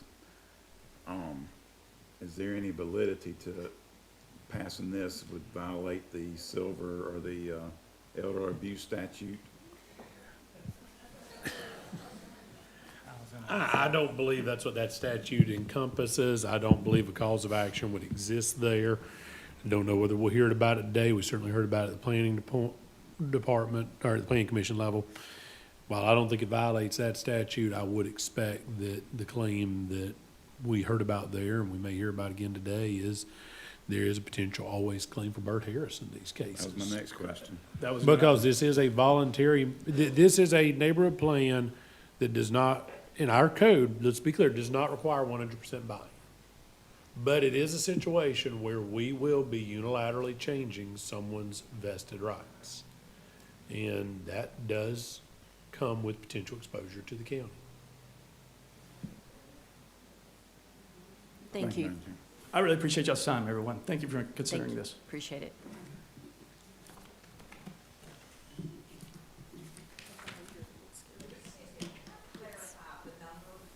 No, we've got to move forward. Eileen Thank you, Moore though. Johnson. I live at 2669 East County 30A, so I'm the property immediately to the south and west of the Solomon properties, right there on 30A. So I first just want to express appreciation and thanks to the Old Seagrove Committee and Shirley and all of my neighbors that are here today, the planning department, staff, and this board, of course, for your careful consideration and thorough process. It has absolutely been that to this moment in time. You know, we really do want the best plan for this very special and cherished neighborhood. It is to me and my family, and has been. Our family does support the plan, so we are definitely in a unique situation where we support this plan, but with one very important exception, which is the reduction in building height. This reduction definitely adversely and significantly reduces the value, and more importantly for us, the enjoyment of our home. We bought our home directly on 30A because it's across the street from the beautiful Gulf, and we have had views of the Gulf from our second floor that we enjoyed for many years. Over time, new homes next door and across the street, you've seen some pictures today. I apologize I didn't bring pictures, but I'm more than happy to do that in the future and show this progression over time for us. Because what I would say is we're a medium house in a large lot that is surrounded by monsters in the land of the giants. We do not propose to build a monster or a giant, but we would like to recapture some of those views that we've lost. Over time, those homes are all at the 50-foot max, except for the Solomon properties, again, directly next to us, who are looking for an exemption. We currently have active development and construction surrounding our house. We also have plans to recapture those views, as I said, but we've been very patient and careful. We want to think about the best and most sustainable and responsible design, not to go higher, but just to be equal and get back some of those views. We care deeply about the trees in the neighborhood, which is one of the reasons that we're most supportive of the plan. In fact, we have many trees in our lot. We're one of the most wooded tree lots on 38. You can actually see our house from 38 because of our canopy and our belief that that's important to the neighborhood and its beauty. Respectfully, we would ask your consideration. The first time we've seen the exemption is actually today. I have been in touch with the planning committee. I've emailed commissioners directly and Kristen over the weekend. I never knew about an exception or exemption, but for us, in our perspective, we'd like the height restriction specifically either removed, or perhaps we could be the sixth lot that is exempt just on the height restriction is all we'd be looking at, again, to get those views back. Or lastly, is it possible to grandfather existing structures to be allowed to go higher? Again, we just don't want to create this inequity in our neighborhood for those of us that were patient and responsible to see what's getting built around us. Thank you for your time. Happy to answer any questions. Is your house directly on 38? We are, ma'am. Okay. Yeah. Thank you. Thank you very much. Okay, we have to have a hard stop at, because we have an executive session at 11:30. So we've already heard from both sides. So I'm going to ask anyone else that comes up, and we're going to only be able to do this for a couple of people, but no more than 3 minutes, please. Okay? Everybody good with that? Okay, yes, ma'am, come up. Hi, my name is Sherry Petersick. I live at 205 Forest Street. I'm asking you to approve this plan without any exemptions or alterations. To speak for a second to the question asked about the house from the 30s that's on the Solomon's property, that entire lot is for sale right now. That was not said. So that home will not remain. It will become monster homes, and all those trees planted by her grandmother will be removed. Okay, to speak to the person who talked about how it might be a lawsuit, other neighborhoods have enacted plans to limit. Grayton Beach has already done it. Point Washington has already done it. Some of them lower than what we're asking. 40 is not crazy. We didn't even go as low as we could have. I also think to say that the entire lot will be full of monster homes, to show a map that says, look, there's already this many tall ones, so ours should be allowed to be tall, it's the opposite of what we're trying to say. We're trying to say, we're stopping the bleeding. We have to stop somewhere or they're all gonna be giants. So how can you say, I miss the old days, I miss how wooded it was, I miss how beautiful it was, but let's throw the baby out with the bathwater. Like, let's preserve what we possibly can preserve by moving forward with this plan without any exemptions. A background on me is I moved to Old Seagrove 5 years ago. I have a 6-year-old son, a 10-year-old daughter, and my husband. When we bought our house, the lot next to us was wooded. And a few months later, every single tree, corner to corner, had been cut down, and now a 5,000 square foot rental home is there. It sleeps 22 people, it has 8 bedrooms, and it only has 5 parking spaces. Beyond the usual issues of noise and garbage and cars blocking the street, we find trash, food, and cans in our yard, our pool, even on our roof, that have been tossed off that house from their massive rooftop deck. It's 4 stories over our home and flat because they could get as many bedrooms as possible by making the house flat. It has been so bad that some weeks we don't let our children or our dog play in the yard out of fear that they will be hit by something, or in the case of the dog, she'll eat something that will poison her, like the Tide Pod that we recently found in our yard that was thrown from their roof. My husband has had to climb on our roof to scrape off gum and lifesavers that were spat by teenagers from the rooftop next door. The fact is that these giant houses attract parties and rowdy crowds. Last spring at 2 p.m., a full beer can was hurled from a rooftop tower while my son and I were walking on the street. It hit the house about 15 feet away from us. It took a chunk out of their siding. I cannot imagine if that beer can had struck my son's head. The saddest part is that these monster houses are too big and expensive and not even designed to be livable for a family like mine. So every single time I see a lot that's clear-cut and a big house being built, I lose the possibility of having a neighbor like myself and friends for my kids to play with. They just become big rentals. I know I can't make the 50-foot house next to me go away. Come talk to me after if you magically can. But I'm speaking today in the hope that I might be able to spare someone else the same fate. What I hope you can take away from today is that we are a real neighborhood full of locals who care, families who own grocery stores, restaurants, bookstores, teachers of local public schools that live in our neighborhood, many families with kids just like mine. Please help us preserve the standard of living that attracts us to this neighborhood. Thank you very much. Appreciate that. Yes, ma'am. I need to, if you can do it under 3 minutes, please do it under 3 minutes. We have other things we have to get to, and we have a hard stop, so I'll keep it under 3 minutes. thank you. My name is Steve Fort from Dallas, Texas. I'm here with my wife, Jamie. We own property in this neighborhood. We feel very strongly about this. We want you to adopt this plan. This is very, very critical. This is a special place. And if you're not from here, you may not know that. This is a very special place, and this is a very special neighborhood. And so we ask that you keep everything in place. One other thing, if you're considering building one of these monstrosities, I'm just going to tell you, they don't rent. I've never seen one that had people in it. So you might want to look at the smaller houses like the one we have, because ours is rented every day we want it rented. So just take a second look at it and understand that the people that live here, we live here for a reason. It's a very different, it's a very special neighborhood. Please don't change that. Thank you very much. Thank you. My name is Grace Gunn. I live on Time Street, and I was listening to the gentleman before who also lives on Time Street. We bought our house back in 2010, and we have a widow's watch. It's a 3-story house. We have a widow's watch and enjoyed the view of the beach until about, I'd say, 4 or 5 years ago. And on our street, there have been probably 6 or 7 monstrous houses built. One of the houses is what Sherry referred to before. It's directly across the street from us. It was clear cut with only 5 parking spaces. And there are people who park in our driveway, park along the street where you can not even get one car through. We have to go around the block sometimes just to park in our own driveway. So we are definitely 100% for the plan. I have not been coached. I am one of the folks who voted for the plan without being coached. We are 100% in favor of this plan the way it was originally written.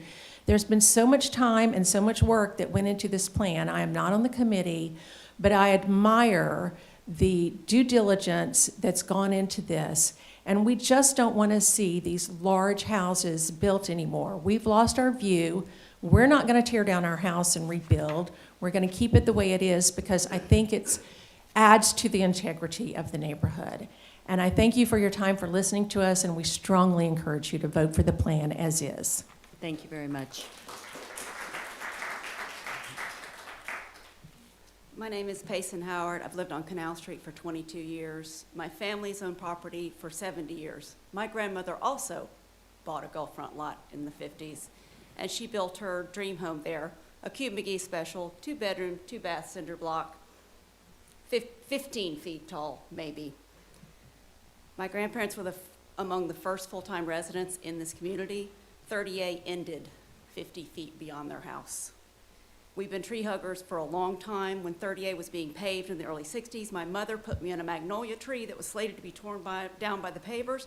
We won that battle. That tree is still sitting at the corner of Hickory and 30A. My parents have built 2 houses in Seagrove, one in 71, Jim Walter Special, 2 stories, 20 feet. And they built their permanent home in 1979 and moved down here full-time. On Hickory Street, they built on a double lot. That house was torn down. There are 2 monster houses on those 2 lots now. In the 70s and 80s, my dad bought and sold lots all over Old Seagrove. At one point, my family has owned up to 20 properties in Old Seagrove. We are Old Seagrove. We still own one of those properties that's on Canal Street. It was built in the 30s, and we redid it in its existing footprint. These are models of what we want in our community. You can take these old homes and make them very special. My husband and I bought and built our home we bought our lot in 91, we built in 2002. We raised our children here. They went to school at Seaside, they worked at Publix, they graduated from South Walton. I'm a huge community supporter. My husband single-handedly started the Little League program in our South Walton area.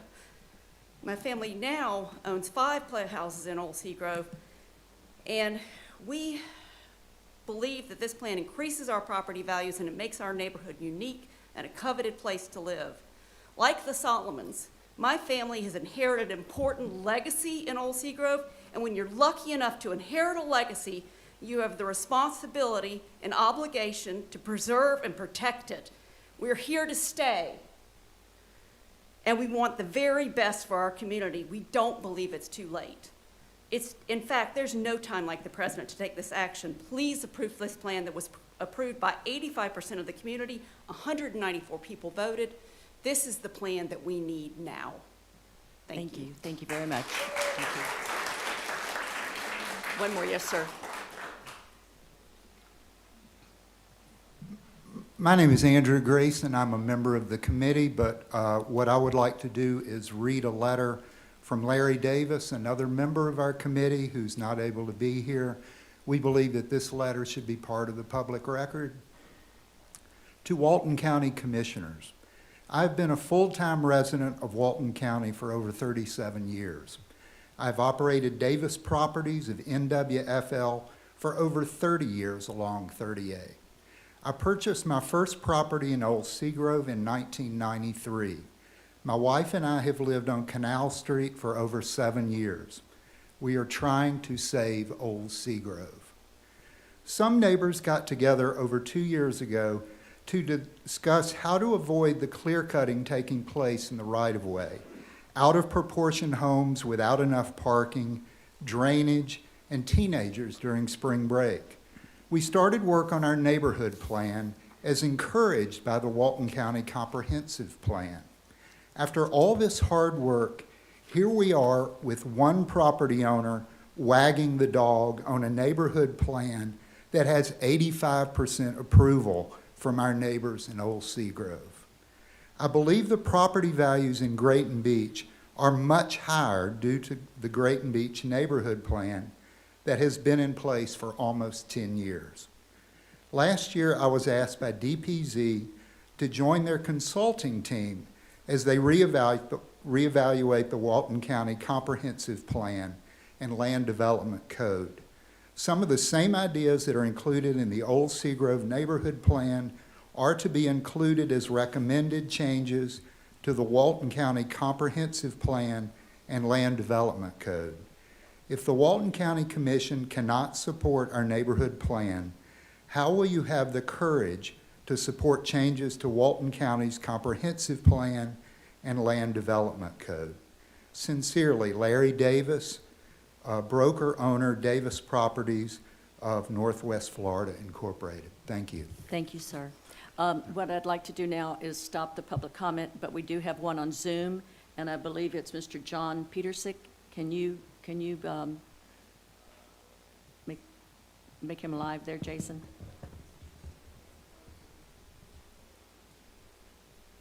I don't I don't think it's connected. Are you there? We can see him. Can you hear us? John, can you unmute? Oh, he's muted? I believe Mr. Davis would like to speak. Oh, I thought we already had an attorney. You get 3 minutes. Stop was 11:30, so I was kind of waiting. 3 minutes. And I'll be even briefer than that. I represent the Solomons in this matter. I kind of feel like I have to say something about my South Walton bona fides. I built South Walton High School when I was a school board member and got yelled at by people from the Florida Department of Education for building an unneeded school. Screamed at, told I was wasting the taxpayers' money. We had 241 kids in that school the first year. There's 1,300 there now today. So I think I have some South Walton bona fides. I love this community. I've been practicing law with Clark Partington down at Grayton Beach for 7-8 years now.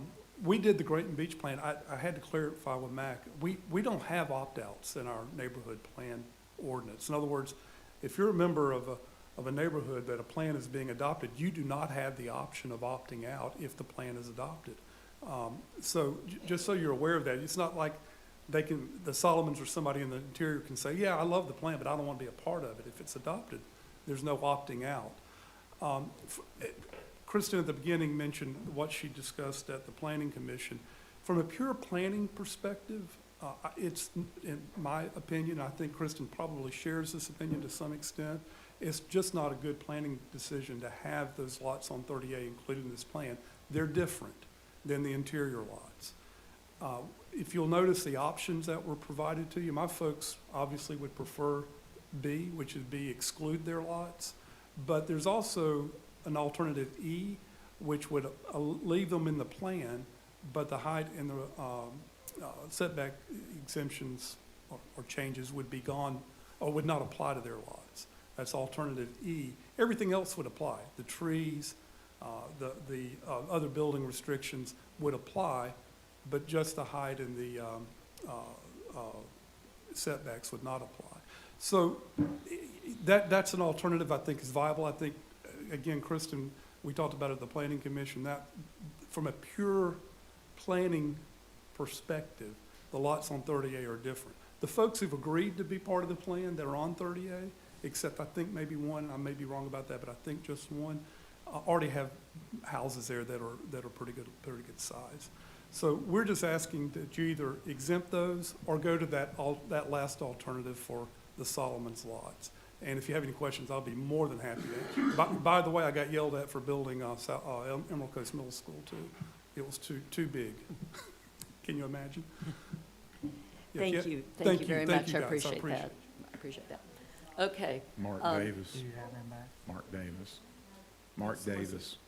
Oh, She I'm needs sorry. your name. Are you kidding? Mark Davis, D-A-V-I-S. Jason, is he available? No? Okay. We are stopping public comment. We have to, pardon me? Can I make one clarification? Yes. Or a couple clarifications. The Solomon lots are not designated commercial. They're residential preservation. They're limited to residential use. In 2008, I drafted this neighborhood plan language at the request of the Board of County Commissioners. There was great discussion about opting out because in 1999, those in the Inlet Beach Amendment were allowed to opt out. Much discussion about that. And the board decided that once the neighborhood had voted and they presented the plan, there would be no further opting out. Further, when we adopted a height limit in North County, not long after that, there was much discussion about Burt Harris. All of a sudden, I can't build to the sky anymore. We've had no Burt Harris claims since then. And DPZ discussed during their presentation, they downzoned Dade County. They didn't lose a Burt Harris claim. And that was major downzoning, like tens of stories of downzoning. But that, I just want to make those two clarifications. Thank you. It's our recommendation that we choose option A. Option A. Okay, That was- and I did That was have the plan something that here. was recommended by the board, the planning commission. Yes, I have a document here that I believe you made a comment basically to what you just said, that there is no opting out. I mean, the whole idea of a neighborhood plan is you get a large percentage of people to agree, and then, and that passes out. I mean, through their means, of course. And one has to further come before comment. this The board. concern about the loss of tax revenue in Walton County is seriously unfounded. In fact, this reduction in height very well make us more exclusive and make this particular neighborhood more popular and increase the values. You did hear testimony about smaller houses renting more frequently than large houses.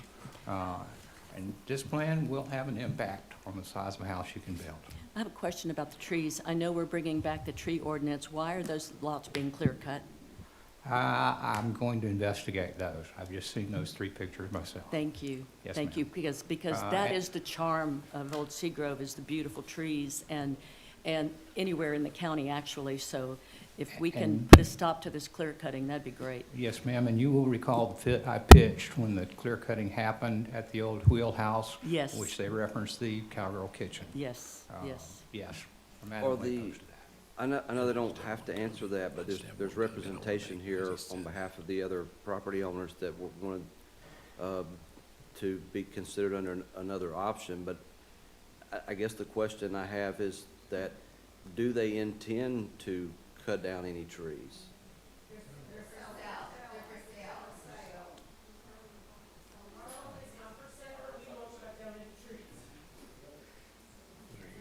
Both the Solomon and the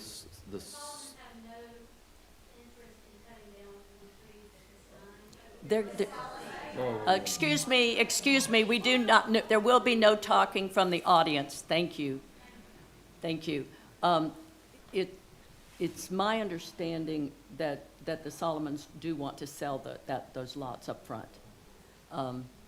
With that being said, we don't know what the plan would be for the trees. But I believe that. I Atkinson has a wanted just to comment. add a comment.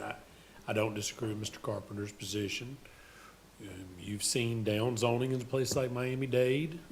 You've seen height limits in Walton County applied. I want to call the board's attention that you can't look at every board action of that nature the same. And so this fact that you did not draw a Burt Harris case there doesn't mean you won't in the future. That's my job to advise you that. But I want to point out one of the big distinctions of why you see countywide, large-scale amendment rezonings or downzonings or height limit impositions as part of comp plans not draw those claims. Countywide, citywide, location-wide changes that affect a large number of people fall under the board's legislative discretion priority. This is a legislative issue too, by the way, because it is a neighborhood plan the way it's being presented. But what I'm talking about is a wide discussion of the entire county. When the board makes that decision, it is very difficult for one person to say, I was directly targeted by the board's administrative actions. This was done across everybody. And so you see less exposure to governments that take a broad path in downzoning. And I can assure you, in areas litigious as Miami-Dade is, if somebody had wanted to sue, they would have. I won't speak for why no one did. I don't know that no one did for that matter, but I know they obviously didn't lose a big case and lose all their entitlements. But wide changes are one thing. Small changes that affect one or two persons or specifically affect a specific property owner are the exact cases we see in Burt Harris all the time. Now, does that mean you should not approve this? No. The only other comments I'll make is, this is a county developed overlay district. We call it a plan, but it's an overlay district. And your first vote, you have to have more than 20% of the people say yes to get in. So 25%, they have a power to win in. And then they have to clear 66% to get to your level. It is still your level. The comparison that gets brought up when we look at overlay districts and form-based code and planning everywhere else is, well, what does it take to be part of a voluntary homeowners association versus a mandatory homeowners association? A voluntary, whoever wants in, and anybody who opts out, opts out. A mandatory requires everybody. And so what we're doing here is effectively creating homeowners association level rules and regulations for the development of this. And we are doing that with less than 100% buy-in. Can you do it? You can. Can you be challenged? Yes, you can. I don't want any comment that was made here today to say, well, because this has happened elsewhere, we are somehow immune or exempt from challenge. We will defend the board's actions. I want the board to understand that. That is our job. But the board should always be mindful when imposing decisions that inordinately burden or affect a singular property or set of properties within a group of properties, what the board's decision actually does and the level of exposure that creates. In my opinion, that creates a higher level of exposure than merely just denying a single project application. So. Well, I have questions about, constitutionality, property rights, and things like that. I guess the biggest, one, I think I can echo everyone here in that I think that we're all grateful to see the plan. I think it's visionary, I think it's protective, I think it follows our county slogan. I think it's, this has the potential to serve what would be in the best interest of the public. This slide caught my attention, though, I'm not gonna lie. If in this instance where you have these other red dots, and I counted up like maybe 50-something, at some point, the Solomons or the Salomonies, or who's got the blue sticker? The Salomons. Okay, the blue sticker, the Salomonies, they fell under the Constitution of the United States that was written for the same reasons why those people with the orange dots, that same Constitution exists, and in the preamble it states that, we are deserved life, liberty, and the pursuit of happiness. Well, now, with the people with the orange dots, they fell under the same Constitution. They pursued happiness. They achieved happiness. They were able to build at whatever the Constitution and the local governments afforded them at the time that took place. Now, the Salomonies, they hunkered down. They didn't build, and so while the Constitution afforded them the rights to do just what everybody in the orange dots did, they chose not to. So I'm perplexed because I believe in equal protection under the law. I believe in fairness. I believe in trying to make sure that we live the best lives that we possibly can as fairly as we can with one another. I mean, we all have to try to get along in this community. We all have to try to get along in this country. We all have to try to get along in this state. And you have different levels of government that try to achieve that. We have disagreements. What I'm trying to figure out is that, it's like everything in life. It's sometimes there's compromise that's necessary. And I mean, we've all purchased a house. In fact, everybody that purchased a house, I guarantee they negotiated with their realtor on what the cost of the house was. And maybe it was a little more than what somebody wanted to originally pay. Maybe it was a lot more, but they took the deal. And maybe it wasn't the best deal, but they took it. I'm trying to understand why we can't reach an equitable, make an attempt to reach at some form of compromise with option E. What would be the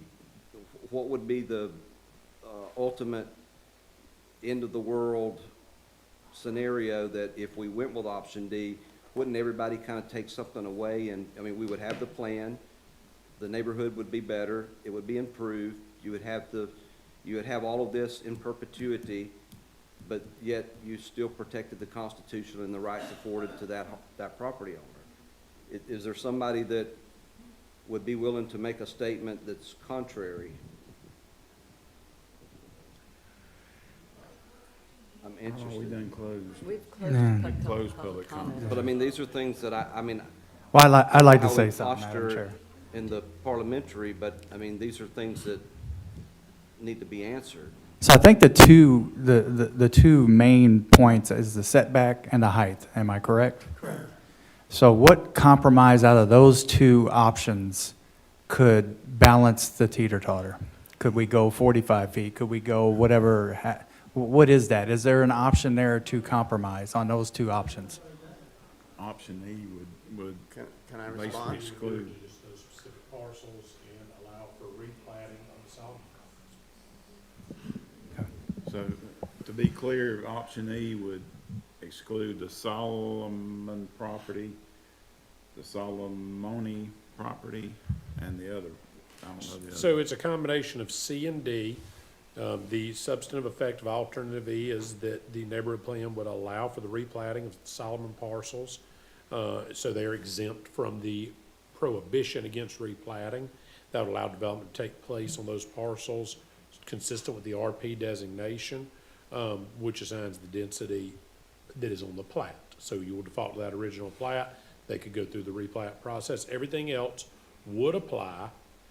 And then you get to alternative D, which adds in the height. And so reading from the staff summary here, the exemption would maintain the current building height maximum at 50 feet and a 5-foot setback allowance for lots that are 50 foot in width maximum, with that being applied to the Solomon and Salomone properties, or both. Could be one, other, or both, or could apply it to everybody. Under that option, everybody else would still be subject to the plan requirements except for those changes. So if what the board wanted to do was basically say option E, applying the replatting to Solomon and applying the height and setback to the Salomone and Solomon properties, that would effectively be what I believe Mr. Davis was asking you to do. Would the Johnson lady's property be included in that? She's asking if they give her that parcel ID, I don't know why, if the board chooses they couldn't do it. That would avoid this non-opt-out the board has created. He asked a question. Go ahead and answer his question. Just a simple answer. You said, what's the other side of it if you do the opt-out? Well, then, all of a sudden, I think many people might say, well, why can't I opt out also? Because you're talking about a perceived loss of value, which is debatable, like many people have said. But if you're an owner and you have an option to take something better, why wouldn't you want to take something better? So everybody's giving up something. It's not just weighing on a couple of people. Everybody's giving up the same options. We've owned a house there for 10 years, across the street from the Solomonis. And, you know, we have all the same issues. So my only question is, if you're going to opt out one or two, why can't we all decide to opt out of those same issues? I agree. Destroys the plan. You know, the plan, the neighborhood, the process that you all went through for almost 2 years to come to this point, and to my understanding, some of the people that want to opt out have just, within the last few days, decided they wanted to opt out. This is something that the community has been working on for a long time, and according to the Old Seagrove Neighborhood Plan, and it states on this document that I'm looking at, that was Planning Commission November 14th, that the intent was not to let people opt out. That's the whole intent of having a neighborhood plan.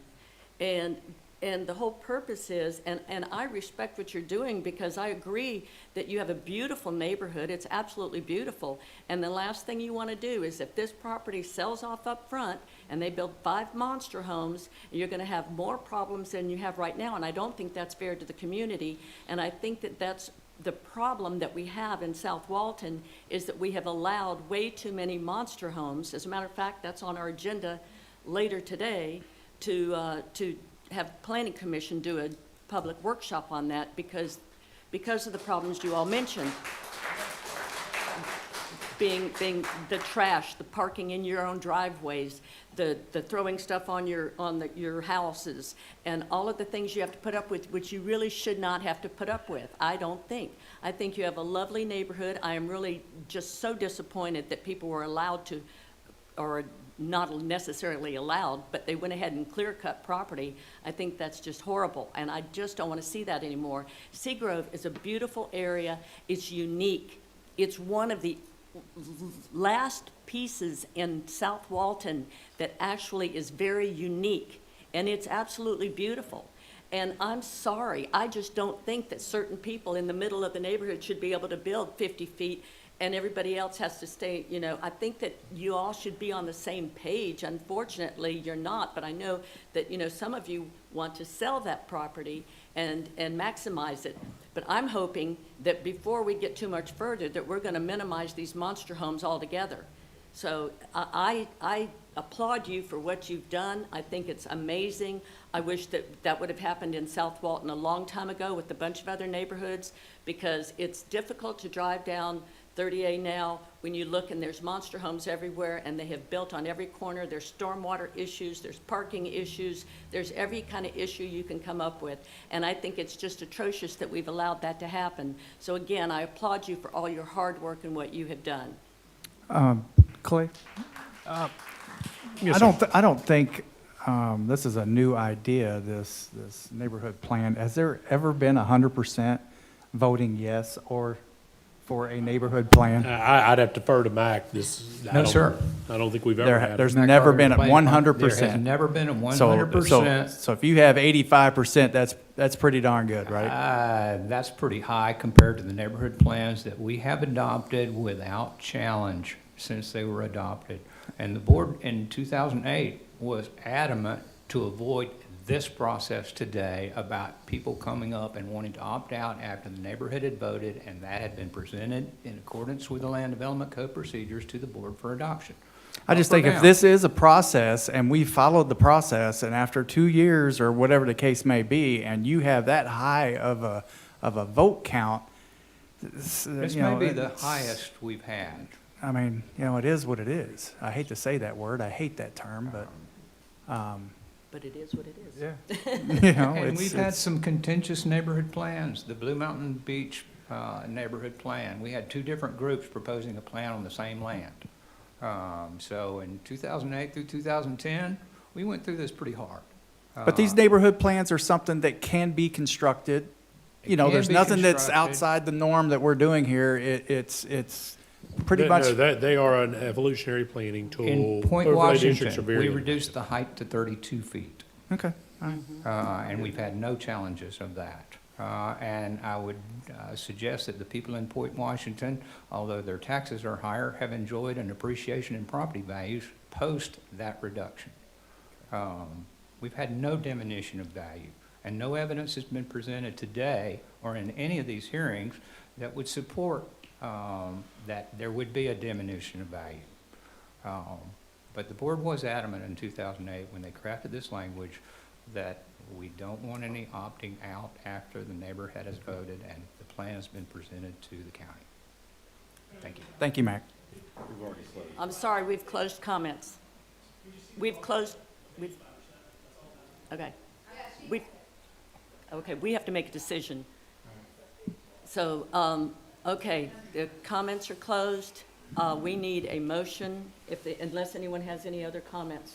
I mean, I have a lot of questions, but I know we're out of time. I mean, is it out of the realm of possibility to continue this? Well, Kristen, is the first reading. So this is first reading. So all you're being asked to do today is a motion to hold first reading, advertise for second reading, second public hearing, and adoption. So you're going to have multiple other opportunities for questions. Now, here's where I'm going to make it messy, because I probably should, in the interest of time, I probably should have kept my mouth shut and not say another word after that, but I can't do it because I've got to at least give you a complete answer here. If there was something that came up in those sets of questions you have And anybody on the board thinks they're looking at something that is outside of alternatives A, B, C, D, or E. We have something that is just completely, and I'm not saying you can't say, well, E is C and D, and I want to do B and D. That could be acceptable. I'm saying if you come up with option F that's entirely out of left field, it would have to start us back, and we'd have to have a first reading and second reading again. It wouldn't go back 2 years, but we'd have to go back through the first reading again. As long as, To the planning commission. well, no, it'd come back to you, well, that would be up to you if it went back to the planning commission, but it could go back to the planning commission, but it would have to have a new first reading. In this case, as long as we stay within alternatives A, B, C, D, and E, or some combination thereof, yeah, I mean, all you're doing today is moving it on to the next public hearing, and it's not officially being adopted, so you'll have an opportunity to have those questions addressed even then, Commissioner Drake. One short question. If we, move something, say we move option XYZ, today as a first reading, and then after the second reading, we wanted to go to option whatever, could we do that? Or does this lock us in? My recommendation would be to hold first reading of the proposed ordinance without selecting which of the 5 alternatives the board will impose, but you are locked within those 5 alternatives or any combination thereof when we get to second reading. I make that motion. A second. Okay, we have a motion and a second. Any comments? Okay, all in favor, say aye. Aye. Okay, motion passes. And that is an ordinance relating to Walton County, Florida, amending ordinance 2018-28 as amended, creating Appendix C, NP-8 to the Land Development Code, adopting the Old Seagrove Neighborhood Plan, repealing all ordinances in conflict herewith, providing for severability and conflicts, providing for Scrivener's errors, providing for liberal interpretation, providing for modifications, providing for codification, and providing for an effective date. Mr. Carpenter, what will be the second reading date? It will be the next QJ in February, which is, Okay, so the end of February down here. Thank you. And that will be an ordinance to be February numbered. 27th. February 27th, and that'll be an ordinance to be numbered. Take 5 minutes. in to this let location. the Room clear. I know, but you fixing to have to- We can probably get through the plat while they're clearing. Okay. Yeah, we can at Okay. least get through the If plat. if whoever wants to leave, that's fine. You can go ahead and leave. We're going to go through the next items. Thank you very much. Appreciate you being here. The And next- thank you, Kristen, for all your help. The next items on the agenda are quasi judicial, correct, Mr. Carpenter? Yes, sir. Anybody wishing to speak on the remaining items, 4 and 5 are due to be continued, 6 and 7 are to be heard. That is the Tides 30A plat and the Path of Grace Phase 2. Please stand, raise your right hand, and be sworn at this time. I will redo it if I need to, given the people filtering out. Please repeat after me. I do hereby swear or affirm I do hereby swear or affirm that the testimony I present that the testimony I present will be the truth, will be the whole truth, the whole truth, and nothing but the truth. nothing but the truth. Thank you. Madam Chair, staff and the audience are sworn. Thank you. Madam Chair, I know we're short on time. The representative for Path of Grace has to be somewhere else at about 11:30 also. Would it be possible to move that item to the beginning Yes. of this QJ section? Thank you. This Path of Grace Phase 2, request approved by final order. It's a major development reviewed by Kelly Schultz, and I'll ask her to briefly introduce it. Thank you.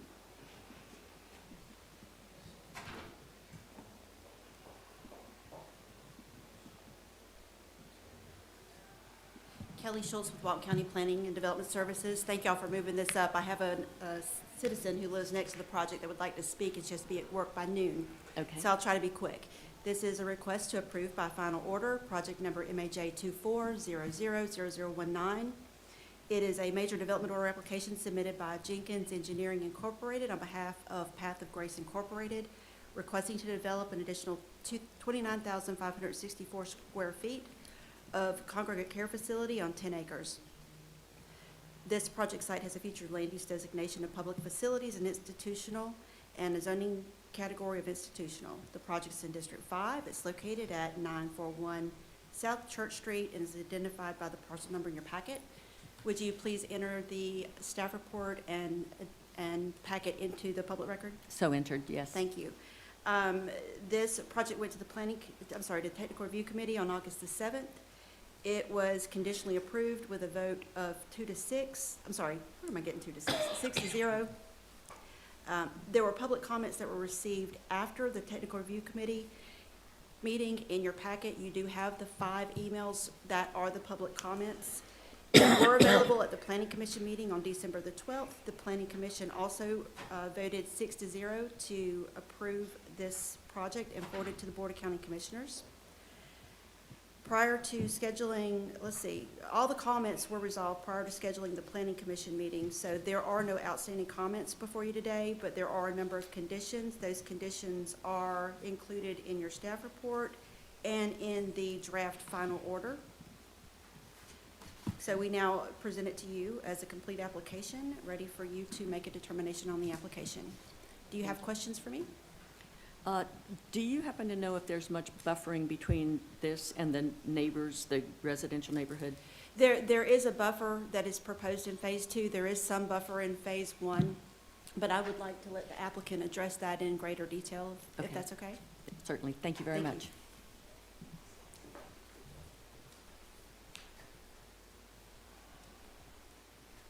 I'll be brief, Commissioners. I know you have a meeting. Jamie Eubanks with Jenkins Engineering, EUBANKS. Real quickly, just Kelly mentioned everything. I will point out how this came about. So approximately 5-6 years ago, this board did a future land use and rezoning on this property to allow for this use.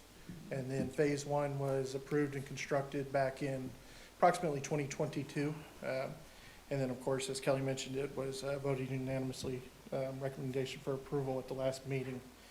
To answer your question first, Commissioner Johns, 20 feet, there is a 20-foot buffer. I will note, however, the actual structure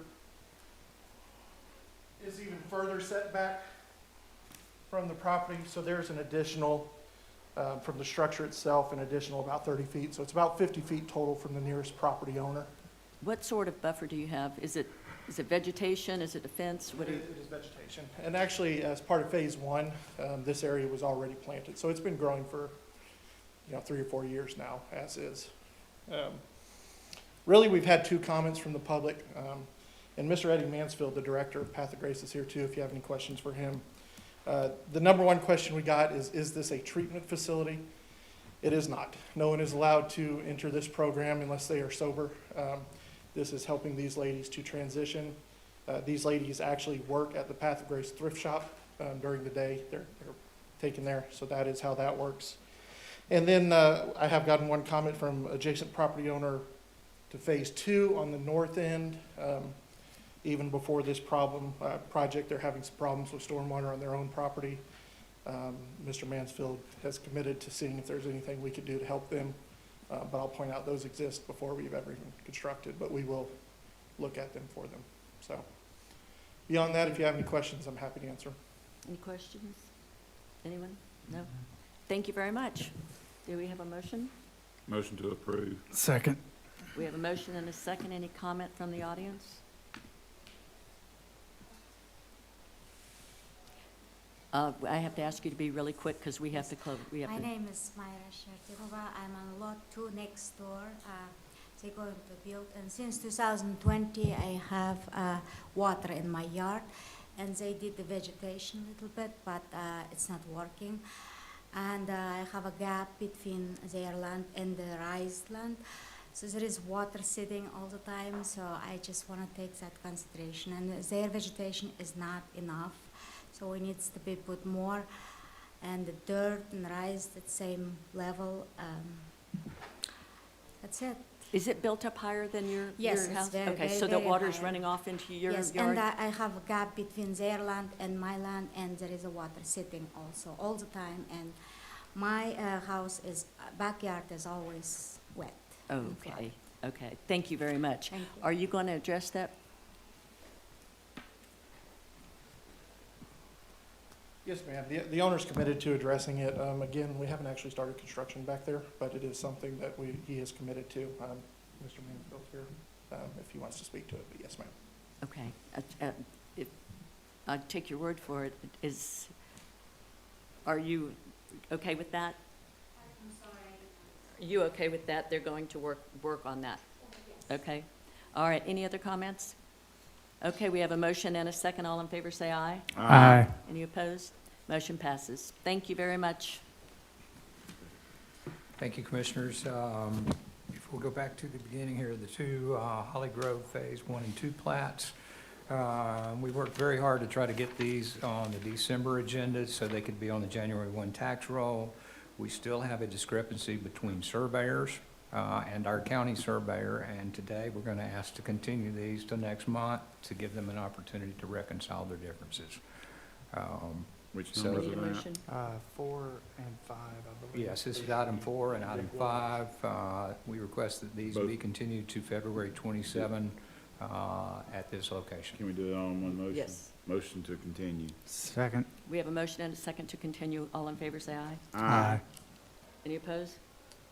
Motion passes. Thank you. And the final item for your consideration this morning is number 6, the Tides 30A plat. This is request to approve by final plat. It's been reviewed by Stephen Schoen. It's consistent with the minor development order issued for this particular development and the subsequent amendment and Chapter 177. You may recall this is the old Highland House lot that the county was intending to purchase for beach access that the neighbors bought out from under us. They have completed the platting process or completed the development order process and ready to plat 4 lots proposed. Motion to approve. We have a motion Second. and a second. Any comments from the audience? Any comments from the board? All in favor, say aye. Aye. Any opposed? Motion passes. Thank you, Commissioners. That's all we have for you this Thank you morning. very much. Appreciate that. So we get